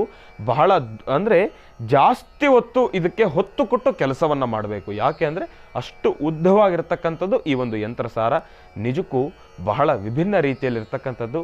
ಇನ್ನು ಬೇಕಾಗಿರ್ತಕ್ಕಂಥ ಸಾಮಗ್ರಿಗಳು ಏನು ಅನ್ನೋದನ್ನು ತಾವೆಲ್ಲರೂ ಕೂಡ ತಿಳ್ಕೊಳ್ಬೇಕಾದ್ರೆ ಮುಂದಿನ ಭಾಗದಲ್ಲಿ ಇದೇ ರೀತಿ ಕಾಯ್ತಾ ನೋಡ್ತಾ ಇರಿ. ಒಳ್ಳೆಯದಾಗಲಿ, ಶುಭವಾಗಲಿ. ಇಂದಿನ ಭಾಗದಲ್ಲಿ ಬೇಕಾಗಿರ್ತಕ್ಕಂಥ ಸಾಮಗ್ರಿಗಳನ್ನು ನಿಮ್ಮೆಲ್ಲರಿಗೂ ಕೂಡ ತಿಳಿಸ್ಕೊಡ್ತೀನಿ ಅಂತ ಹೇಳ್ತಾ ಇದ್ದೆ. ಇನ್ನು ಬಹಳ ವಿಶೇಷವಾಗಿ ವಿಳೆದೆಲೆಯನ್ನು ತಮ್ಮೆಲ್ಲರಿಗೂ ಕೂಡ ತಿಳಿಸ್ಕೊಟ್ಟಿರ್ತಕ್ಕಂಥದ್ದಾಯಿತು. ಇನ್ನು ಮತ್ತೊಂದು ವಿಶೇಷ ಏನಪ್ಪ ಅಂದರೆ ಅರಳಿ ಎಲೆ ತಾವೆಲ್ಲರೂ ಕೂಡ ತಪ್ಪದೇ ಸಿದ್ಧಪಡಿಸ್ಕೊಳ್ಳಿ. ಅರಳಿ ಎಲೆಯನ್ನು ತಾವೆಲ್ಲರೂ ಕೂಡ ಸಿದ್ಧಪಡಿಸ್ಕೊಳ್ಬೇಕು. ಅರಳಿ ಎಲೆ ಎಷ್ಟು ಬೇಕು ಅಂದರೆ ಒಂದು 5 ಅರಳಿ ಎಲೆಯನ್ನು ತಾವೆಲ್ಲರೂ ಕೂಡ ಸಿದ್ಧಪಡಿಸಿಟ್ಕೊಳ್ಳಿ. ಈ ರೀತಿಯಾಗಿರ್ತಕ್ಕಂಥದ್ದು ಅರಳಿ ಎಲೆ 5 ಎಲೆಗಳನ್ನು ತಾವೆಲ್ಲರೂ ಕೂಡ ಸಿದ್ಧಪಡಿಸಿಟ್ಕೊಳ್ಳಿ. ಇದಾದ ನಂತರ ಬಹಳ ವಿಶೇಷವಾಗಿ ಕೆಂಪು ದಾರ ತಾವೆಲ್ಲರೂ ಕೂಡ ಸಿದ್ಧಪಡಿಸಿಟ್ಕೊಳ್ಬೇಕು. ಕೆಂಪು ದಾರ ಸಿಕ್ಕಿದ್ರೆ ಸಂತೋಷ.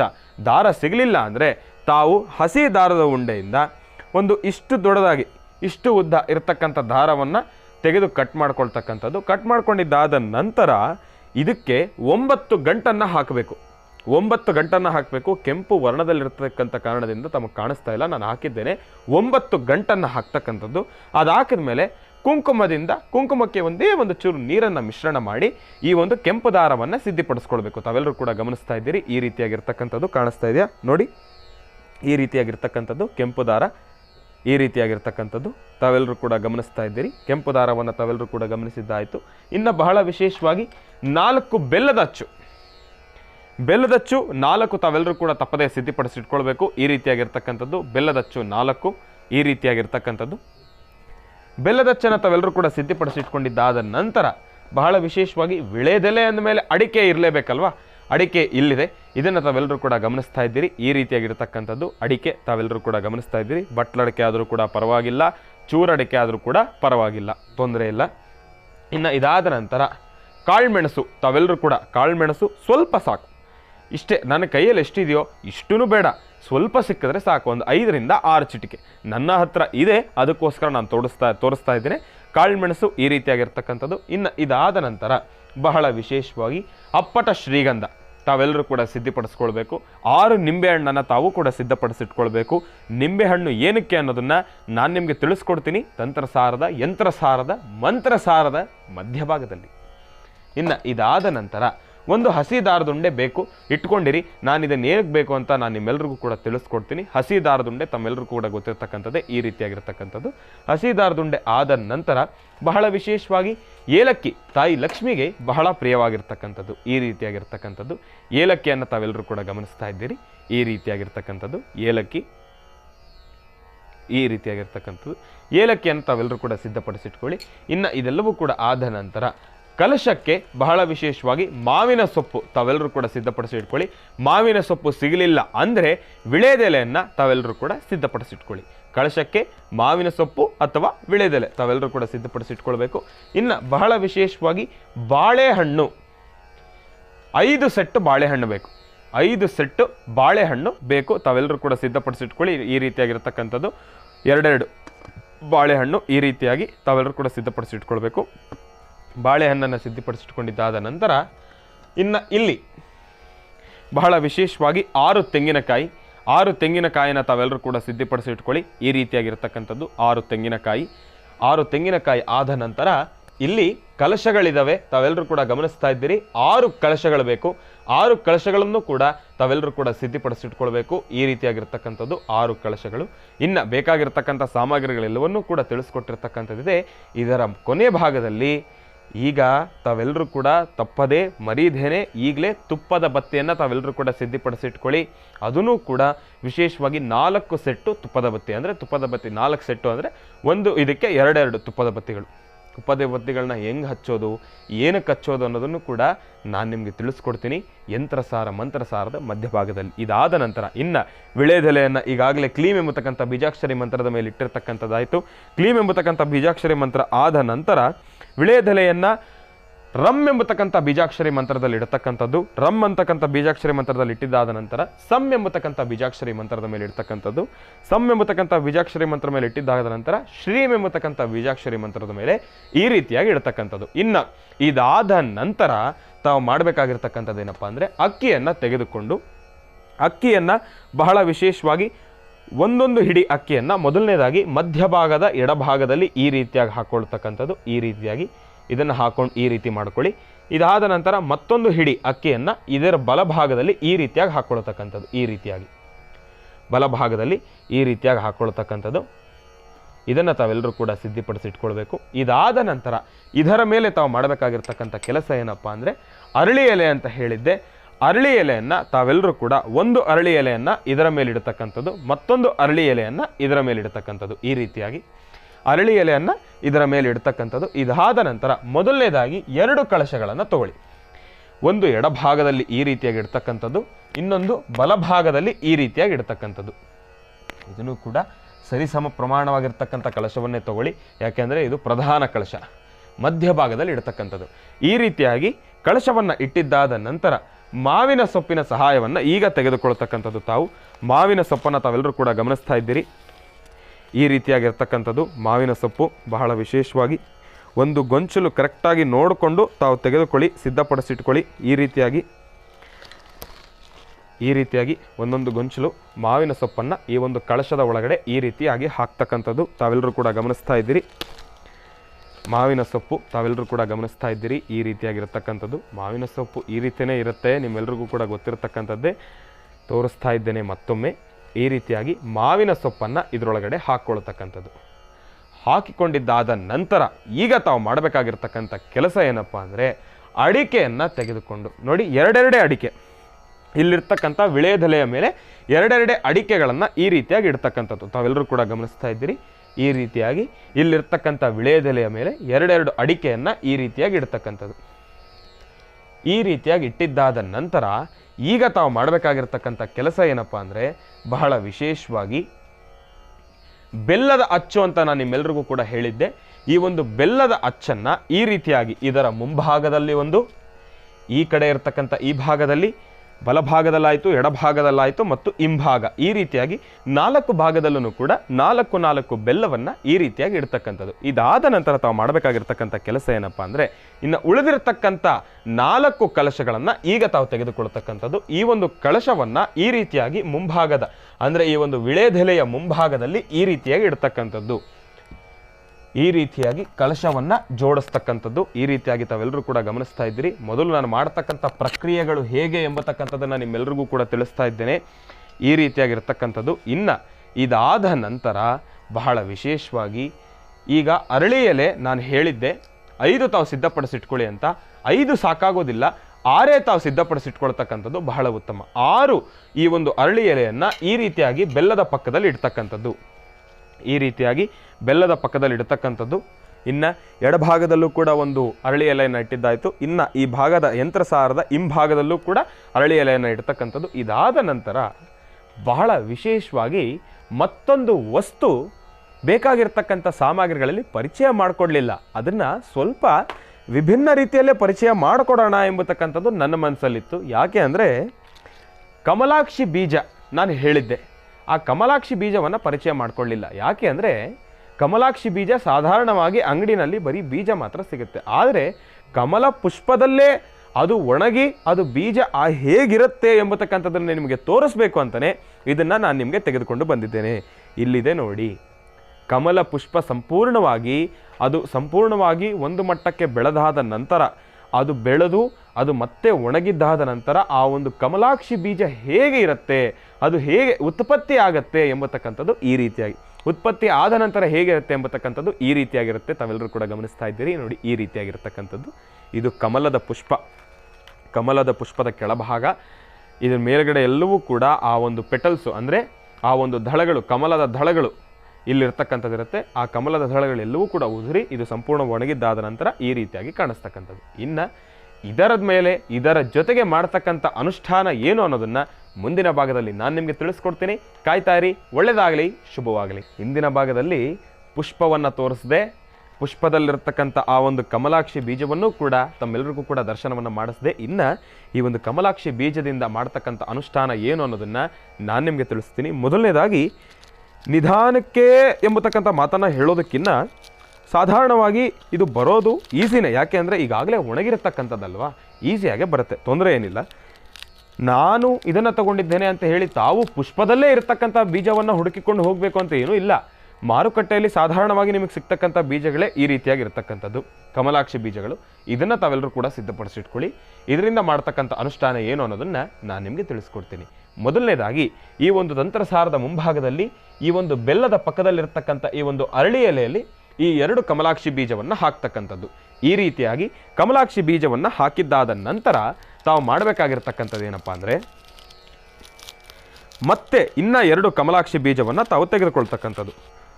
ಇದನ್ನು ಈ ಒಂದು ತಂತ್ರಸಾರದ ಎಡಭಾಗದಲ್ಲಿರ್ತಕ್ಕಂಥ ಬೆಲ್ಲದ ಪಕ್ಕದಲ್ಲಿರ್ತಕ್ಕಂಥ ಆ ಒಂದು ಅರಳಿ ಎಲೆಯೆಲ್ಲ ಹಾಕ್ತಕ್ಕಂಥದ್ದು. ಅದೇ ರೀತಿ 4 ಭಾಗದಲ್ಲಿರ್ತಕ್ಕಂಥ ಅರಳಿ ಎಲೆಯ ಮೇಲೆ ಕಮಲಾಕ್ಷಿ ಬೀಜವನ್ನು ಹಾಕ್ತಕ್ಕಂಥದ್ದು. ಈ ರೀತಿಯಾಗಿ ಹಾಕ್ತಕ್ಕಂಥದ್ದು ತಾವೆಲ್ಲರೂ ಕೂಡ ಗಮನಿಸ್ತಾ ಇದ್ದೀರಿ. ಓಂ ಗಂ ಗಣಪತಿ ನಮಃ. ಓಂ ಗಂ ಗಣಪತಿ ನಮಃ. ಈ ರೀತಿಯಾಗಿ ಕಮಲಾಕ್ಷಿ ಬೀಜವನ್ನು ಹಾಕಿದ್ದಾದ ನಂತರ ಕಾಳುಮೆಣಸನ್ನು ತಾವೆಲ್ಲರೂ ಕೂಡ ತೆಗೆದುಕೊಳ್ತಕ್ಕಂಥದ್ದು. ಕಾಳುಮೆಣಸು ಕೂಡ ಒಂದೊಂದು ಚಿಟಿಕೆ ಕಾಳುಮೆಣಸನ್ನು ಅದರೊಳಗಡೆ ಹಾಕ್ತಕ್ಕಂಥದ್ದು. ಅಂದರೆ ಕಮಲಾಕ್ಷಿ ಬೀಜವನ್ನು ತಾವೆಲ್ಲೆಲ್ಲಿ ಹಾಕಿದ್ದೀರೋ ಆ ಜಾಗದಲ್ಲಿ ಎಲ್ಲ ಕಡೆನೂ ಕೂಡ ಕಾಳುಮೆಣಸನ್ನು ಹಾಕ್ತಕ್ಕಂಥದ್ದು. ಈ ರೀತಿಯಾಗಿ ಓಂ ಗಂ ಗಣಪತಿ ನಮಃ. ಓಂ ಗಂ ಗಣಪತಿ ನಮಃ. ಓಂ ಗಂ ಗಣಪತಿ ನಮಃ. ಈ ರೀತಿಯಾಗಿ ಕಾಳುಮೆಣಸನ್ನು ಹಾಕಿದ್ದಾದ ನಂತರ ಏಲಕ್ಕಿ ತೆಗೆದುಕೊಂಡು 2 ಏಲಕ್ಕಿಯನ್ನು ಅದರ ಮೇಲೆ ಹಾಕ್ತಕ್ಕಂಥದ್ದು. ಈ ರೀತಿಯಾಗಿ ಓಂ ಗಂ ಗಣಪತಿ ನಮಃ. ಓಂ ಗಂ ಗಣಪತಿ ನಮಃ. ಓಂ ಗಂ ಗಣಪತಿ ನಮಃ. ಇನ್ನು ಇದೆಲ್ಲವೂ ಕೂಡ ಆದ ನಂತರ ಬಹಳ ವಿಶೇಷವಾಗಿ ಉಳಿದಿರತಕ್ಕಂಥ ಕಳಶಗಳಿಗೆ ಮಾವಿನ ಸೊಪ್ಪನ್ನು ಹಾಕ್ತಕ್ಕಂಥದ್ದು. 4 ಎಲೆಗಳನ್ನು ಹಾಕ್ತಕ್ಕಂಥದ್ದು. ಈ ರೀತಿಯಾಗಿ ಓಂ ಗಂ ಗಣಪತಿ ನಮಃ. ಓಂ ಗಂ ಗಣಪತಿ ನಮಃ. ಓಂ ಗಂ ಗಣಪತಿ ನಮಃ. ಓಂ ಗಂ ಗಣಪತಿ ನಮಃ. ಓಂ ಗಂ ಗಣಪತಿ ನಮಃ. ಓಂ ಗಂ ಗಣಪತಿ ನಮಃ. ಇನ್ನು ಏಲಕ್ಕಿ ಎಲ್ಲ ಇಟ್ಟಿದ್ದಾದ ನಂತರ ಬಹಳ ವಿಶೇಷವಾಗಿ ಅಪ್ಪಟ ಶ್ರೀಗಂಧವನ್ನು ಸಿದ್ಧಪಡಿಸಿಟ್ಕೊಳ್ಳಿ ಅಂತ ಹೇಳಿದ್ದೆ. ಆ ಅಪ್ಪಟ ಶ್ರೀಗಂಧದಲ್ಲಿ ಒಂದೊಂದು ಚಿಟಿಕೆ ಅಪ್ಪಟ ಶ್ರೀಗಂಧವನ್ನು ಕಳಶದ ನೀರಿನ ಒಳಗಡೆ ಹಾಕ್ತಕ್ಕಂಥದ್ದು. ಓಂ ಗಂ ಗಣಪತಿ ನಮಃ. ಓಂ ಗಂ ಗಣಪತಿ ನಮಃ. ಈ ರೀತಿಯಾಗಿ ಕಳಶದ ಒಳಗಡೆ ಆ ಅಪ್ಪಟ ಶ್ರೀಗಂಧವನ್ನು ಹಾಕಿದ್ದಾದ ನಂತರ ಬಹಳ ವಿಶೇಷವಾಗಿ ತೆಂಗಿನಕಾಯನ್ನು ಇದರ ಮೇಲೆ ಕಳಶದ ಮೇಲೆ ಇಡತಕ್ಕಂಥದ್ದು. ಈ ರೀತಿಯಾಗಿ ಓಂ ಗಂ ಗಣಪತಿ ನಮಃ.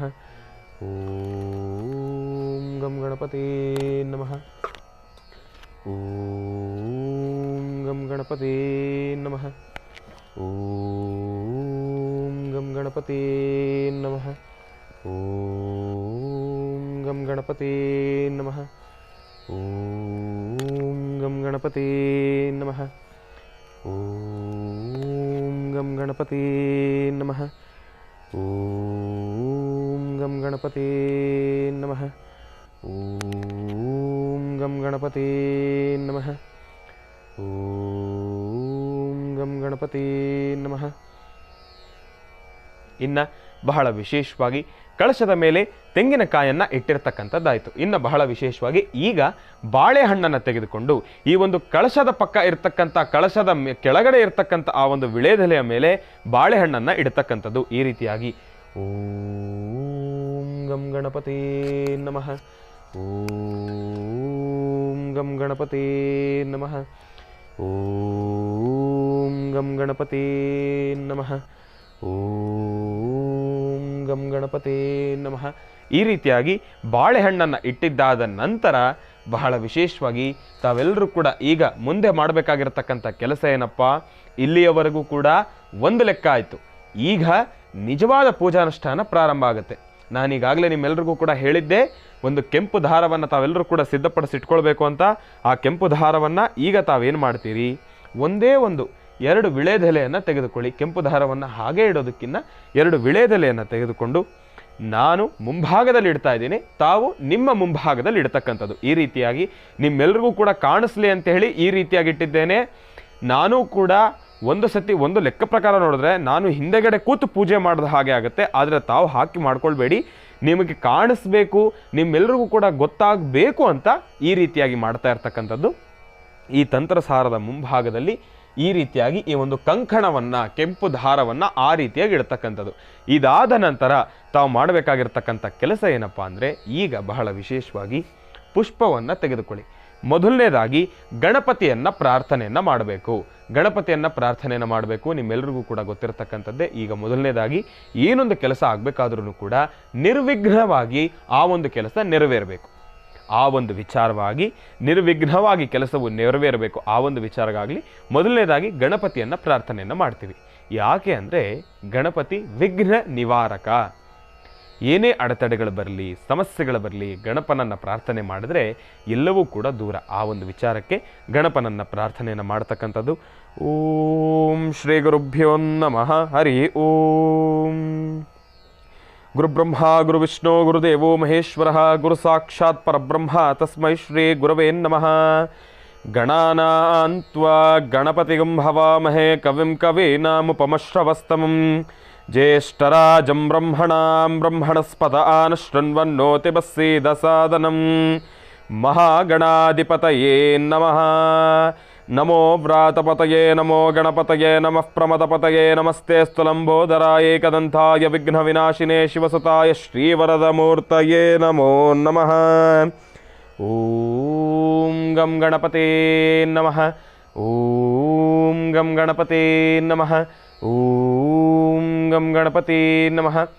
ಗಣಪತಿಯನ್ನು ಪ್ರಾರ್ಥನೆಯನ್ನು ಮಾಡಿದ್ದಾದ ನಂತರ ಈಗ ತಾವು ಮಾಡಬೇಕಾಗಿರ್ತಕ್ಕಂಥ ಕೆಲಸ ಏನಪ್ಪ ಅಂದರೆ, ಮಹಾಲಕ್ಷ್ಮಿಯನ್ನು ಸಂಪೂರ್ಣವಾಗಿ ಶ್ರದ್ಧಾಭಕ್ತಿಯಿಂದ ಪ್ರಾರ್ಥನೆಯನ್ನು ಮಾಡಬೇಕು. ಓಂ ಮಹಾಲಕ್ಷ್ಮೀ ನಮಃ, ಓಂ ಮಹಾಲಕ್ಷ್ಮೀ ನಮಃ, ಓಂ ಮಹಾಲಕ್ಷ್ಮೀ ನಮಃ ಎಂಬತಕ್ಕಂಥ ಮಹಾಮಂತ್ರವನ್ನು ಪಠನೆಯನ್ನು ಮಾಡ್ತಕ್ಕಂಥದ್ದು. 48 ಬಾರಿ ಪಠನೆಯನ್ನು ಮಾಡಿ ಪುಷ್ಪಗಳನ್ನು ಭಗವಂತನಿಗೆ ಸಮರ್ಪಣೆಯನ್ನು ಮಾಡತಕ್ಕಂಥದ್ದು. ಪುಷ್ಪದಿಂದ ಪೂಜೆಯನ್ನು ಮಾಡಬೇಕು. ಇಷ್ಟು ಹೊತ್ತಿನವರೆಗೂ ಕೂಡ ತಾವು ತಯಾರಿಯನ್ನು ಮಾಡಿಕೊಂಡ್ರಿ. ಈಗ ಮನಸ್ಸಿನಲ್ಲಿ ದೃಢ ಮನಸ್ಸಿನ ಸಂಕಲ್ಪವನ್ನು ಮಾಡಬೇಕು. ಸಂಕಲ್ಪವೊಂದನ್ನು ಮಾಡಿದ್ದಾದ ನಂತರ ಪುಷ್ಪದಿಂದ ತಾಯಿಗೆ ಪೂಜೆಯನ್ನು ಮಾಡ್ತಕ್ಕಂಥದ್ದು. ನೋಡಿ, ಮೊದಲನೇದಾಗಿ ತಾವೆಲ್ಲರೂ ಕೂಡ ನಿಮ್ಮ ಮನಸ್ಸಿನಲ್ಲಿ ಒಂದು ಸಂಕಲ್ಪವನ್ನು ಮಾಡಿ, ತಾಯಿ, ಇಷ್ಟು ದಿವಸದವರೆಗೂ ಕೂಡ ನಮ್ಮ ಮನೆಯಲ್ಲಿ ಕಷ್ಟಗಳು, ಕಾರ್ಪಣ್ಯಗಳು ಸಾಕಷ್ಟು ಕಂಡು ಬಂದಿದೆ. ಮನಸ್ಸಿಗೆ ನೆಮ್ಮದಿ ಇಲ್ಲ. ಏನೊಂದು ಕೆಲಸ ಮಾಡಿದ್ರೂ ಕೂಡ ಏನೋ ಒಂದು ಕುಂಠಿತವಾಗ್ತಕ್ಕಂಥದ್ದಿರುತ್ತೆ. ಕುಟುಂಬದಲ್ಲಿ ಸಾಕಷ್ಟು ಕಲಹಗಳಿದೆ.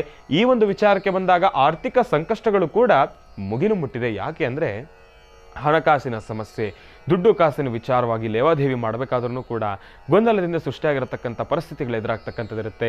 ಆಗ ಅಲ್ಲಿ ಆಗ್ತಕ್ಕಂಥ ಸಣ್ಣ ಪುಟ್ಟ ಅಡೆತಡೆಗಳಿಂದ ಮನಸ್ಸಿನ ಮೇಲೂ ಕೂಡ ಪ್ರಭಾವ ಬೀರ್ತಾ ಇದೆ. ತಾಯಿ, ನಿನ್ನ ಅನುಗ್ರಹ ನನಗೆ ಬೇಕು. ನಿನ್ನ ಅನುಗ್ರಹ ನನಗಿದ್ರೆ ನಾನು ಮಾಡ್ತಕ್ಕಂಥ ಪ್ರತಿಯೊಂದು ಕೆಲಸವೂ ಕೂಡ ಕಾರ್ಯಸಿದ್ಧಿ ಆಗುತ್ತೆ. ನನಗೆ ಆದಷ್ಟು ಬೇಗ ವಾಸ್ತುಗೃಹದಲ್ಲಿ ಆರ್ಥಿಕ ಸಂಕಷ್ಟಗಳು ದೂರ ಆಗಬೇಕು ಅಂತ ಮೊದಲು ಬಹಳ ವಿಶೇಷವಾಗಿ ಶುದ್ಧ ಮನಸ್ಸಿನಿಂದ ಪ್ರಾರ್ಥನೆಯನ್ನು ಮಾಡಿ ಸಂಕಲ್ಪವನ್ನು ಮಾಡಿ. ಸಂಕಲ್ಪವನ್ನು ತಾವೆಲ್ಲರೂ ಕೂಡ ಮಾಡ್ತಾ ಇರಿ.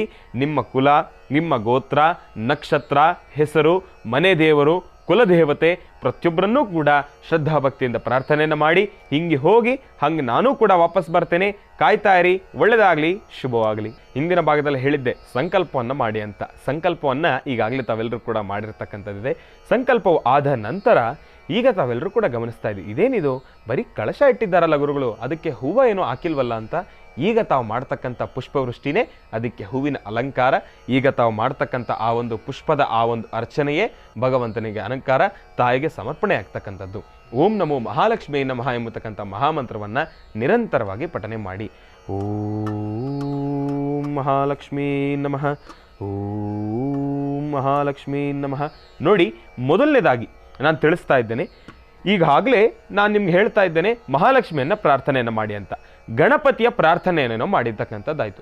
ಗಣಪತಿಯ ಪ್ರಾರ್ಥನೆಯನ್ನು ಮಾಡಿರ್ತಕ್ಕಂಥದ್ದಾದ ನಂತರ ಕ್ಷಮಿಸಿ, ಇಲ್ಲಿ ನಾನೊಂದು ಸಣ್ಣ ತಪ್ಪನ್ನು ಮಾಡಿದೆ. ಯಾಕೆ ಅಂದರೆ ನನಗೆ ಗುರುಗಳು ಉಪದೇಶವನ್ನು ಮಾಡಿರ್ತಕ್ಕಂಥದ್ದು ಅದಲ್ಲ. ಯಾಕೆ ಅಂದರೆ ಈ ಒಂದು ಈ ಮಂತ್ರಸಾರವನ್ನು, ಈ ಒಂದು ಅನುಷ್ಠಾನವನ್ನು ಮಾಡಬೇಕಾದ್ರೆ ಸಣ್ಣ ಪುಟ್ಟ ಅಡೆತಡೆಗಳಾಗ್ತಕ್ಕಂಥದ್ದೇ, ಕ್ಷಮೆ ಇರಲಿ. ಈಗ ಗಣಪತಿ ಅನುಷ್ಠಾನ ಆದ ನಂತರ ಈಗ ತಾವಿಟ್ಟಿರ್ತಕ್ಕಂಥ ಈ ಒಂದು ಕಂಕಣವನ್ನು ಮೊದಲನೇದಾಗಿ ಗಂಡು ಮಕ್ಕಳು ಬಲಗೈಗೆ ಕಟ್ಕೊಳ್ತಕ್ಕಂಥದ್ದು, ಹೆಣ್ಣು ಮಕ್ಕಳು ಎಡಗೈ ಕಟ್ಕೊಳ್ತಕ್ಕಂಥದ್ದು. ಕ್ಷಮೆ ಇರಲಿ, ನಾನು ಹೇಳಬೇಕಾಗಿತ್ತು, ಹೇಳಿರಲಿಲ್ಲ. ಮತ್ತೊಮ್ಮೆ ತಿಳಿಸ್ತಾ ಇದ್ದೇನೆ ತಮ್ಮೆಲ್ಲರಿಗೂ ಕೂಡ. ಗಂಡು ಮಕ್ಕಳು ಬಲಗೈಗೆ ಕಟ್ಕೊಳ್ಬೇಕು, ಹೆಣ್ಣು ಮಕ್ಕಳು ಎಡಗೈಗೆ ಕಟ್ಕೊಳ್ಬೇಕು. ಕಂಕಣವನ್ನು ಈ ರೀತಿಯಾಗಿ ಕಟ್ಕೊಳ್ತಕ್ಕಂಥದ್ದು. ನನಗೆ ಈ ಸಮಯದಲ್ಲಿ ಯಾರ ಸಹಾಯವನ್ನು ಕೂಡ ತೆಗೆದುಕೊಳ್ಳಿಕ್ಕಾಗೋದಿಲ್ಲ. ತಾವು ನಿಮ್ಮ ಕುಟುಂಬದಲ್ಲಿರ್ತಕ್ಕಂಥವರ ಸಹಾಯವನ್ನು ತೆಗೆದುಕೊಳ್ತಕ್ಕಂಥದ್ದು ಬಹಳ ಉತ್ತಮ. ಕುಟುಂಬದಲ್ಲಿರ್ತಕ್ಕಂಥವರ ಸಹಾಯವನ್ನು ತೆಗೆದುಕೊಳ್ಳಿ. ಏನೂ ತೊಂದರೆ ಇಲ್ಲ. ಕುಟುಂಬದಲ್ಲಿ ಯಾರೂ ಇಲ್ಲ ಗುರುಗಳೇ, ನಮ್ಮ ವಾಸ್ತುಗೃಹದಲ್ಲಿ ನಿಮ್ಮ ಥರ ನಾವು ಒಬ್ಬರೇ ಇಲ್ಲಿರೋದು, ನಾವೇ ಕಟ್ಕೊಳ್ಬಹುದಾ ಎಂಬತಕ್ಕಂಥ ಮಾತನ್ನು ಹೇಳೋದಾದರೆ ತಾವೊಬ್ಬರೇ ಕಟ್ಕೊಳ್ಬೋದು. ಕಟ್ಕೊಳ್ಳಿಕ್ಕೆ ಆದರೆ ಕಟ್ಕೊಳ್ಳಿ, ಇಲ್ಲ ಅಂದರೆ ಅಕ್ಕಪಕ್ಕದಲ್ಲಿ ಯಾರತ್ತಾದರೂ ಸಹಾಯವನ್ನು ತೆಗೆದುಕೊಳ್ಳಿ, ಬಹಳ ಉತ್ತಮ. ನಾನು ಕೂಡ ನೋಡಿ ಬಹಳ ವಿಶೇಷವಾಗಿ ಕಂಕಣವನ್ನು ಕಟ್ಕೊಂಡಿದ್ದಾಗಿದೆ. ಈ ಒಂದು ಕಂಕಣವನ್ನು ಬರೀ ಕಟ್ಕೊಳ್ಳೋದಲ್ಲ, ಇದರಿಂದ ಆಗ್ತಕ್ಕಂಥ ಅನುಷ್ಠಾನ ಇನ್ನೂ ಬೇರೆ ಇದೆ, ಅದನ್ನು ಕೂಡ ತಿಳಿಸ್ಕೊಡ್ತೀನಿ. ಈಗ ಬಹಳ ವಿಶೇಷವಾಗಿ ದೇವಿಗೆ ಪುಷ್ಪಾರ್ಚನೆಯನ್ನು ಮಾಡೋಣ. ಓಂ ಮಹಾಲಕ್ಷ್ಮೀ ನಮಃ. ಓಂ ಮಹಾಲಕ್ಷ್ಮೀ ನಮಃ. ಓಂ ಮಹಾಲಕ್ಷ್ಮೀ ನಮಃ. ಓಂ ಮಹಾಲಕ್ಷ್ಮೀ ನಮಃ. ಓಂ ಮಹಾಲಕ್ಷ್ಮೀ ನಮಃ. ಓಂ ಮಹಾಲಕ್ಷ್ಮೀ ನಮಃ. ಓಂ ಮಹಾಲಕ್ಷ್ಮೀ ನಮಃ. ಓಂ ಮಹಾಲಕ್ಷ್ಮೀ ನಮಃ. ಓಂ ಮಹಾಲಕ್ಷ್ಮೀ ನಮಃ.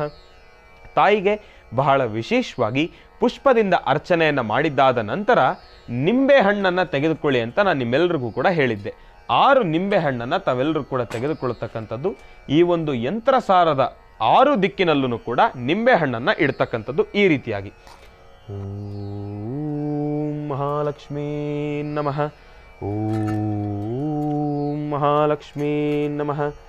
ಓಂ ಮಹಾಲಕ್ಷ್ಮೀ ನಮಃ. ಈಗ ನಿಂಬೆ ಹಣ್ಣನ್ನು ಇಟ್ಟಿರ್ತಕ್ಕಂಥದ್ದಾಯಿತು. ನಿಂಬೆ ಹಣ್ಣನ್ನು ಇಟ್ಟಿದ್ದಾದ ನಂತರ ತಾವೆಲ್ಲರೂ ಕೂಡ ಈಗ ನಾನು ತಿಳಿಸ್ತಕ್ಕಂಥ ಬೀಜಾಕ್ಷರಿ ಮಂತ್ರವನ್ನು 108 ಬಾರಿ ಪಠನೆಯನ್ನು ಮಾಡಬೇಕಾಗಿರತಕ್ಕಂಥದ್ದಿದೆ. ಇದನ್ನು ತಾವು ಶತಸಿದ್ಧ 108 ಬಾರಿ ಪಠನೆಯನ್ನು ಮಾಡಲೇಬೇಕು. ಬೀಜಾಕ್ಷರಿ ಮಂತ್ರ ಶ್ರೀಂ ರಂ ಸಂ, ಶ್ರೀಂ ರಂ ಸಂ, ಶ್ರೀಂ ರಂ ಸಂ. ಈ ಬೀಜಾಕ್ಷರಿ ಮಂತ್ರವನ್ನು 108 ಬಾರಿ ಪಠನೆ ಮಾಡಿ. ಹೇಗೆ ಪಠನೆ ಮಾಡಬೇಕು, ಉಚ್ಚಾರಣೆ ಮಾಡಬೇಕು ಅನ್ನೋದನ್ನು ಮತ್ತೊಮ್ಮೆ ತಿಳಿಸ್ತಾ ಇದ್ದೇನೆ. ಶ್ರೀಂ ರಂ ಸಂ, ಶ್ರೀಂ ರಂ ಸಂ, ಶ್ರೀಂ ರಂ ಸಂ. ಈ ರೀತಿಯಾಗಿ 108 ಬಾರಿ ಪಠನೆಯನ್ನು ಮಾಡ್ತಕ್ಕಂಥದ್ದು. ಪಠನೆಯನ್ನು ಮಾಡಿದ್ದಾದ ನಂತರ ತಾವು ಮಾಡಬೇಕಾಗಿರ್ತಕ್ಕಂಥ ಕೆಲಸ ಏನಪ್ಪ ಅಂದರೆ 4 ತುಪ್ಪದ ಬತ್ತಿಯನ್ನು ತಾವೆಲ್ಲರೂ ಕೂಡ ಸಿದ್ಧಪಡಿಸಿಟ್ಕೊಳ್ಳಿ ಅಂತ ನಾನು ನಿಮ್ಮೆಲ್ಲರಿಗೂ ಸಿದ್ಧಪಡಿಸಿಟ್ಕೊಳ್ಳಿ ಅಂತ ಹೇಳಿದ್ದೆ.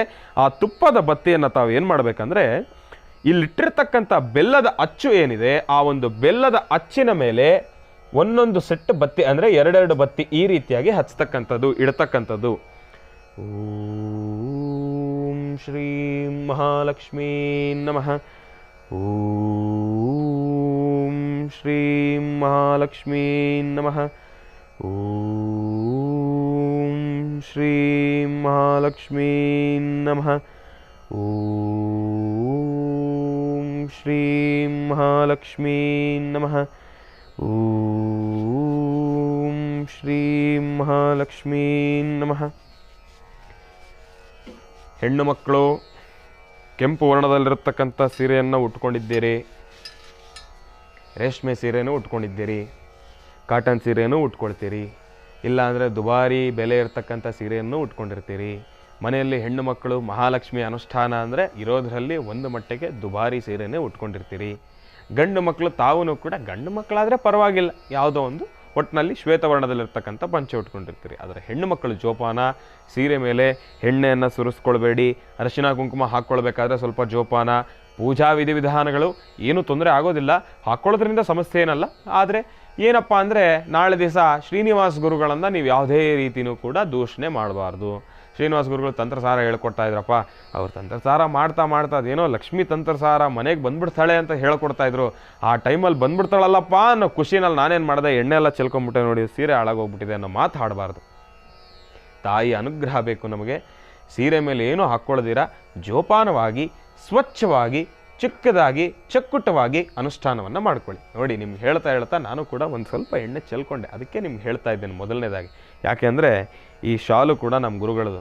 ಈಗ ಗುರುಗಳಿಗೆ ನಾನು ಹೇಳಬೇಕು, ಏನಪ್ಪ ಸೀರೆ ಶ್ರೀನಿವಾಸ್ ಎಣ್ಣೆ ಏನೋ ಚೆಲ್ಕೊಂಡು ಬಂದಿದ್ಯಾ ಅಂತ ಹೇಳಿದಾಗ ನಾನು ಹೇಳಬೇಕು, ನಮ್ಮೆಲ್ಲ ಅಭಿಮಾನಿಗಳಿಗೆ ನಾನು ಬಹಳ ವಿಶೇಷವಾಗಿ ದೇವಿ ಅನುಷ್ಠಾನವನ್ನು ತಿಳಿಸ್ಕೊಡ್ಬೇಕಾದ್ರೆ ಈಗ ಆಯಿತು ಗುರುಗಳೇ ಅಂತ ಹೇಳಿ ತಾವೆಲ್ಲರೂ ಕೂಡ ಜೋಪಾನ ಮಧ್ಯಮದಲ್ಲಿ ಇಂಥ ಮಾತನ್ನು ಹಾಡ್ತೀನಿ ಅಂತ ತಾವೆಲ್ಲರೂ ಕೂಡ ಅನ್ಯಥಾ ಭಾವಿಸ್ಬೇಡಿ. ಯಾಕೆ ಅಂದರೆ ಏನೊಂದು ಅನುಷ್ಠಾನವನ್ನು ಮಾಡಬೇಕಾದ್ರೂ ಕೂಡ ನಗನಗತ ಭಕ್ತಿ ಭಾವೈಕ್ಯತೆಯಿಂದ ಆ ಒಂದು ಕೆಲಸವನ್ನು ಮಾಡಬೇಕು.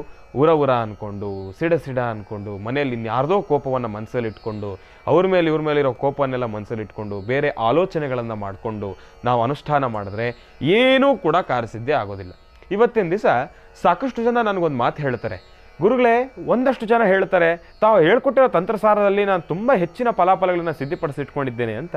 ಆದರೆ ಒಂದಷ್ಟು ಜನ ಹೇಳ್ತಾರೆ, ಗುರುಗಳೇ ನಾನು ಏನು ಪೂಜೆ ಪುನಸ್ಕಾರ ಮಾಡಿದ್ರೂ ಕೂಡ ಕಾರ್ಯಸಿದ್ಧಿ ಆಗ್ತಾ ಇಲ್ವಲ್ಲ ಅಂತ. ಯಾಕೆ ಅಂದರೆ ಏನಕ್ಕೆ ಕಾರ್ಯಸಿದ್ಧಿ ಆಗಲ್ಲ ಅಂದರೆ ತಾವು ಮೊದಲನೇದಾಗಿ ಪೂಜಾನುಷ್ಠಾನವನ್ನು ಮಾಡಬೇಕಾದ್ರೆ ನಿಮ್ಮ ಸಂಪೂರ್ಣವಾಗಿರ್ತಕ್ಕಂಥ ಭಕ್ತಿ, ಶ್ರದ್ಧೆ, ನಿಮ್ಮ ಜ್ಞಾನ, ನಿಮ್ಮ ಆಲೋಚನೆಗಳು ಎಲ್ಲವೂ ಕೂಡ ಇಲ್ಲಿಯೇ ಇರಬೇಕು. ನಾನು ಪೂಜೆ ಮಾಡ್ತಾ ಇದ್ದೇನೆ, ನನ್ನ ಅಭಿವೃದ್ಧಿಗಾಗಿ ನಾನು ಪೂಜೆ ಮಾಡ್ತಾ ಇದ್ದೇನೆ ಎಂಬತಕ್ಕಂಥ ಮನಸ್ಥಿತಿಯನ್ನು ಇಟ್ಕೊಂಡು ತಾವು ಪೂಜೆಯನ್ನು ಮಾಡಿದ್ರೆ ಪೂಜೆ 100% ಕಾರ್ಯಸಿದ್ಧಿ ಆಗುತ್ತೆ. ಅದರ ಬದಲು ತಾವು ಗುರುಗಳೇನೋ ಹೇಳಿಕೊಟ್ಟಿದ್ದಾರೆ, ಮಹಾಲಕ್ಷ್ಮಿ ಮನೆಗೆ ಬರ್ತಾಳಂತ ತಾಯಿ ಒಂದು ಪೂಜೆ ಮಾಡಿ ನೋಡೋಣ ಬಿಡು ಎಂಬತಕ್ಕಂಥ ಮಾತನ್ನು ಹೇಳಿಕೊಂಡು ತಾವು ಪೂಜೆನ ಮಾಡಿದ್ರೆ, ಸೀರಿಯಸ್ ಆಗಿ ಹೇಳ್ತಾ ಇದ್ದೇನೆ, ನಿಜವಾಗ್ಲೂ ಹೇಳ್ತಾ ಇದ್ದೇನೆ, ತಾಯಿ ಮನೆಗೂ ಬರೋದಿಲ್ಲ, ತಾವು ಮಾಡಿರ್ತಕ್ಕಂಥ ಪೂಜಾನುಷ್ಠಾನದ ಫಲವೂ ನಿಮಗೆ ಸಿಗೋದಿಲ್ಲ. ಭಕ್ತಿ ಶ್ರದ್ಧೆ ಬಹಳ ಮುಖ್ಯ, ನಿಜಕ್ಕೂ ನಿಮಗೆ ಇದರ ಅವಶ್ಯಕತೆ ಇದೆ, ತಾಯಿಯ ಅನುಗ್ರಹ ಬೇಕಾಗಿದೆ ಎಂಬತಕ್ಕಂಥ ಆ ಒಂದು ಮನಸ್ಥಿತಿಯನ್ನು ಇಟ್ಕೊಂಡು ತಾವು ಅನುಷ್ಠಾನವನ್ನು ಮಾಡಿದ್ರೆ ಮಾತ್ರ ಇದರ ಫಲಕಾರಿ ತಾವೆಲ್ಲರೂ ಕೂಡ ಅನುಭವಿಸ್ತಕ್ಕಂಥದ್ದಿರುತ್ತೆ. ತಾಯಿಯ ಸಂಪೂರ್ಣ ಕೃಪಾಶೀರ್ವಾದ ನಮಗೆ ಸಿಗ್ತಕ್ಕಂಥದ್ದಿರುತ್ತೆ. ಇನ್ನು ಮುಂದಿನ ಅನುಷ್ಠಾನ ಏನು ಅನ್ನೋದನ್ನು ಮುಂದಿನ ಭಾಗದಲ್ಲಿ ನಾನು ನಿಮಗೆ ತಿಳಿಸ್ಕೊಡ್ತೀನಿ. ಕಾಯ್ತಾ ಇರಿ. ಒಳ್ಳೆಯದಾಗಲಿ, ಶುಭವಾಗಲಿ. ಅಪ್ಪ ಇದೇನಿದು, ಇಷ್ಟೊತ್ತರೆಗೂ ಗುರುಗಳು ಕೂತಿದ್ರಲ್ಲ, ಸಡನ್ನಾಗಿ ಎದ್ದು ನಿಂತ್ಕೊಂಡ್ಬಿಟ್ಟಿದಾರಲ್ಲ, ಏನಪ್ಪ ಕತೆ? ಈಗ ನಿಜವಾದ ಪೂಜೆ, ನಿಜವಾದ ಅನುಷ್ಠಾನ ಏನಪ್ಪ ಅಂದರೆ, ಈಗ ತಾವು ಸ್ವಲ್ಪ ದೇಹವನ್ನು ದಂಡಿಸ್ಬೇಕು. ದೇಹವನ್ನು ದಂಡಿಸ್ತಕ್ಕಂಥದ್ದು ಅಂದರೆ ಹೇಗೆ?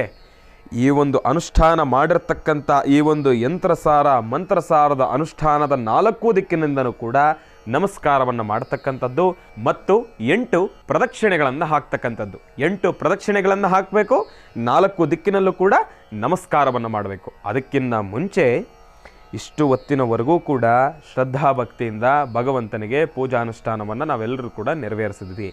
ಈಗ ಈ ಒಂದು ಅನುಷ್ಠಾನದ ಕಡೆಯ ಭಾಗ ಏನಪ್ಪ ಅಂದರೆ, ಇಲ್ಲಿರ್ತಕ್ಕಂಥ ದೀಪವನ್ನು ಪ್ರಜ್ವಲಿಸಬೇಕು. ಬೆಲ್ಲದ ಮೇಲೆ ಇಟ್ಟಿರತಕ್ಕಂಥ ದೀಪವನ್ನು ಪ್ರಜ್ವಲಿಸ್ತಕ್ಕಂಥ ಸಮಯ. ಈಗ ದೀಪವನ್ನು ಪ್ರಜ್ವಲಿಸ್ತಾ ಇದ್ದೇನೆ, ತಾವೆಲ್ಲರೂ ಕೂಡ ದೀಪವನ್ನು ಪ್ರಜ್ವಲಿಸಿ.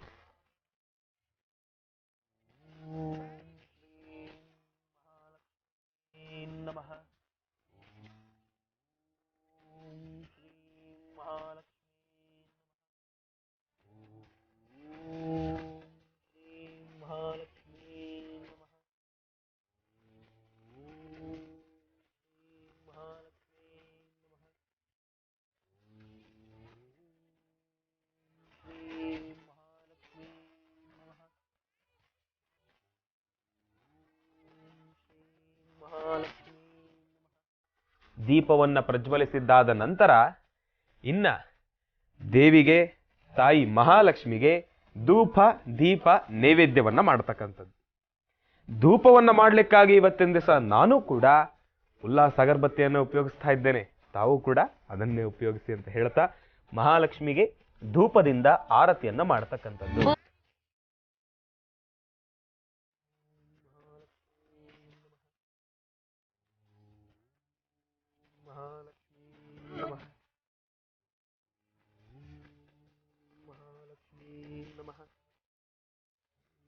महादेव्यै च विद्महे विष्णुपत्न्यै च धीमहि तन्नो लक्ष्मी प्रचोदयात् कात्यायनाय विद्महे कन्याकुमारी धीमहि तन्नो दुर्गे प्रचोदयात् महालक्ष्मी नमः. ಈಗ ಧೂಪವನ್ನ ಮಾಡಿದ್ದಾಯ್ತು. ಈಗ ನೈವೇದ್ಯವನ್ನ ಮಾಡಬೇಕು. ನೈವೇದ್ಯ ಈಗ ನಾನು ಈ ಜಾಗದಲ್ಲಿ ಸಿದ್ಧಪಡಿಸಿಟ್ಕೊಳ್ಳಿಕ್ಕಾಗಲಿಲ್ಲ, ಕ್ಷಮೆ ಇರಲಿ. ಆದರೆ ತಾವು ನಿಮ್ಮ ವಾಸ್ತುಗೃಹದಲ್ಲಿ ದೇವಿಗೆ ಬಹಳ ವಿಶೇಷವಾಗಿ ನೈವೇದ್ಯವನ್ನ ಮಾಡೋದೇ ಆದರೆ ತೀರಾ ಒಂದಷ್ಟು ಮಟ್ಟಿಗೆ ಕಷ್ಟ ಇರತಕ್ಕಂಥವ್ರು, ಆ ಕ್ಷಣ ಆಗಲಿಲ್ಲ, ಅದರ ವ್ಯವಸ್ಥೆ ಆಗಲಿಲ್ಲ ಎಂಬತಕ್ಕಂಥವ್ರು ದೇವಿಗೆ ಸಕ್ಕರೆ ಮತ್ತು ಏಲಕ್ಕಿಯನ್ನ ನೈವೇದ್ಯ ಮಾಡ್ಬೋದು. ಆಗಲಿಲ್ಲ, ಇರೋದ್ರಲ್ಲಿ ಪರವಾಗಿಲ್ಲ ಗುರುಗಳೇ, ಆರಾಮಾಗಿದ್ದೀವಿ ಅಂದರೆ ತಾಯಿಗೆ ಸಕ್ಕರೆ ಅನ್ನ ಅಂದರೆ ಬೆಲ್ಲದ ಅನ್ನ ನೈವೇದ್ಯ ಮಾಡ್ಬೋದು. ಇಲ್ಲ ಗುರುಗಳೇ ನೀವೇನು ಹೇಳಿದ್ರು ನಾವು ಮಾಡ್ತೀವಿ, ಆದರೆ ಸಕ್ಕರೆ ಪೊಂಗಲನ್ನು ನೈವೇದ್ಯ ಮಾಡ್ಬೋದು. 3 ಆಪ್ಷನ್ನು ನಿಮಗಿದೆ. ಯಾವುದು ಮಾಡಿದ್ರೂ ಕೂಡ ತಾಯಿ ಒಲಿತಕ್ಕಂಥವಳೆ, ತಾಯಿಯ ಸಂಪೂರ್ಣ ಅನುಗ್ರಹ ನಮಗೆ ಸಿಗತ್ತೆ. ಇದಾದ ಮೇಲೆ ದೀಪವನ್ನು ಮಾಡತಕ್ಕಂಥದ್ದು. ದೀಪವನ್ನು ಮಾಡೋದಕ್ಕಿಂತ ಮುಂಚೆ ವಿಸರ್ಜನೆ ಹೇಗೆ ಎಂಬತಕ್ಕಂಥದ್ದನ್ನು ಹೇಳ್ತೀನಿ. ಮೊದಲನೇದಾಗಿ ಕಟ್ಕೊಂಡಿರ್ತಕ್ಕಂಥ ಕಂಕಣ 11 ದಿವಸಗಳ ಕಾಲ ನಿಮ್ಮ ಕೈಯಲ್ಲಿ ಹಾಗೇನೆ ಇರಬೇಕು. ಇದಾದ ನಂತರ ಇಲ್ಲಿ ನಾನೀಗಾಗಲೇ ನಿಮ್ಮೆಲ್ಲರಿಗೂ ಕೂಡ ತೋರಿಸಿದೆ ಅರಳಿ ಎಲೆಯ ಮೇಲೆ ಕಮಲಾಕ್ಷಿ ಬೀಜ, ಏಲಕ್ಕಿ ಮತ್ತು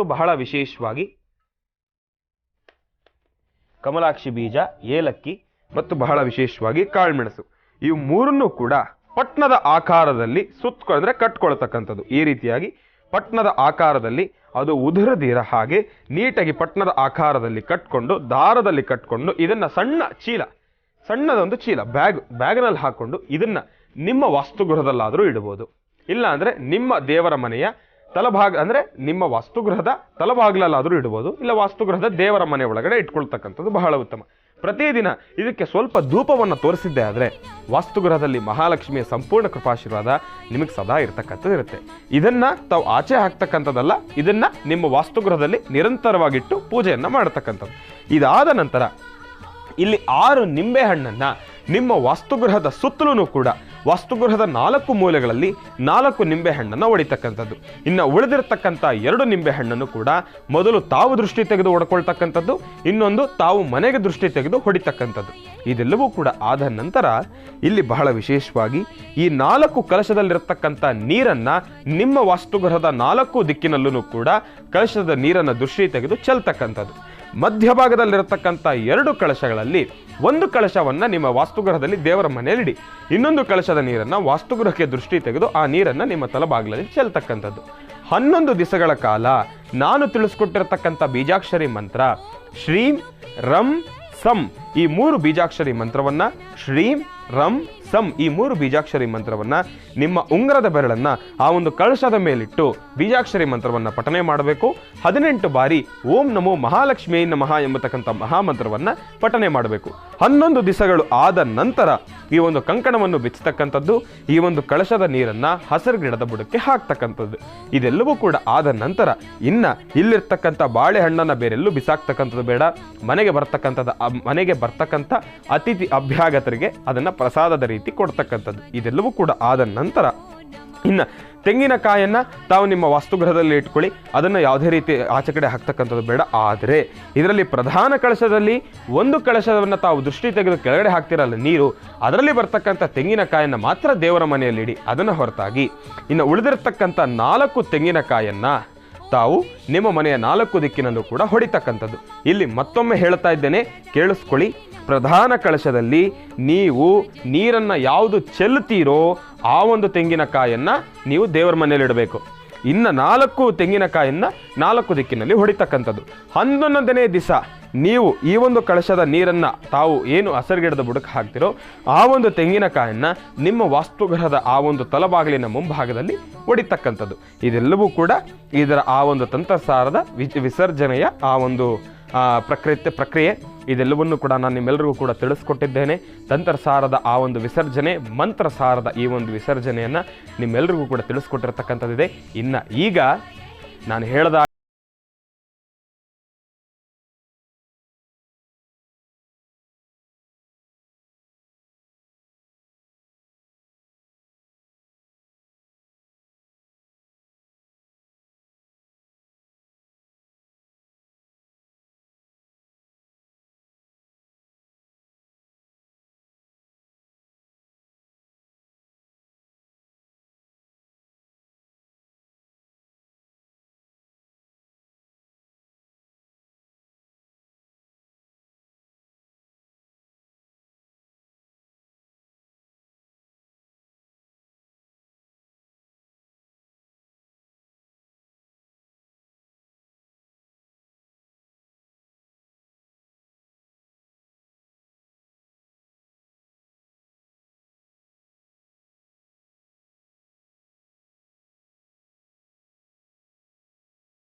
ಮಾತ್ರ ಮಂಡಿ ಊರಿ ನಮಸ್ಕಾರವನ್ನು ಮಾಡಬೇಕು ಅಂತ ಶಾಸ್ತ್ರದಲ್ಲಿರ್ತಕ್ಕಂಥದ್ದಿದೆ. ಆದರೆ ನಾನು ಕೂಡ ದೀರ್ಘದಂಡ ನಮಸ್ಕಾರ, ಸಾಷ್ಟಾಂಗ ನಮಸ್ಕಾರವನ್ನು ಮಾಡಬೇಕಾಗಿತ್ತು. ನಮ್ಮ ಸ್ಟುಡಿಯೋ ಸ್ವಲ್ಪ ಚಿಕ್ಕದಾಗಿರುವ ಕಾರಣದಿಂದ ನಾನು ದೀರ್ಘದಂಡ ನಮಸ್ಕಾರ, ಸಾಷ್ಟಾಂಗ ನಮಸ್ಕಾರವನ್ನು ಮಾಡಿದ್ರೆ ನಾನು ಕಾಣಿಸೋದಿಲ್ಲ, ಬರೀ ಕಳಶಗಳು ಮಾತ್ರ ಕಾಣಿಸ್ತಾ ಇರುತ್ತವೆ. ನಾನು ಮಾಡೋದು ತೋರಿಸ್ಬೇಕಲ್ವ, ಅದಕ್ಕೋಸ್ಕರ ನಾನು ಮಂಡಿಯೂರಿ ನಮಸ್ಕಾರ ಮಾಡಿದೆ. ಆದರೆ ಗಂಡು ಮಕ್ಕಳು, ಯುವಕರು ತಾವೆಲ್ಲರೂ ಕೂಡ ನೋಡಿ, ಯುವಕರು ಕೂಡ ತಾವು ಈ ಅನುಷ್ಠಾನವನ್ನು ಮಾಡ್ಬೋದು. ಇದರಲ್ಲಿ ಏನು ತೊಂದರೆನೂ ಇಲ್ಲ. ತಾವೆಲ್ಲರೂ ಕೂಡ ಅನುಷ್ಠಾನವನ್ನು ಮಾಡಿ, ಯುವಕರು ತಾವು, ಯುವ ಪಡೆ ತಾವೆಲ್ಲರೂ ಕೂಡ ಗಂಡು ಮಕ್ಕಳು ಸಾಷ್ಟಾಂಗ ನಮಸ್ಕಾರವನ್ನು ಮಾಡಿ ಬಸ್ಗೆ ಹೊಡಿರಿ. ತಾಯಿ ಮುಂದೆ ಯಾವುದೂ ದೊಡ್ಡದಲ್ಲ, ಎಲ್ಲವೂ ಕೂಡ ಸೂಪರಾಗಿ ತಾವು ಅಂದುಕೊಂಡಂತೆ ಎಲ್ಲವೂ ಕಾರ್ಯಸಿದ್ಧಿ ಆಗುತ್ತೆ. ಭಗವಂತನ ಸಂಪೂರ್ಣ ಅನುಗ್ರಹ ನಿಮ್ಮೆಲ್ಲರಿಗೂ ಕೂಡ ಸಿಗಲಿ, ಒಳ್ಳೆಯದಾಗಲಿ, ಶುಭವಾಗಲಿ.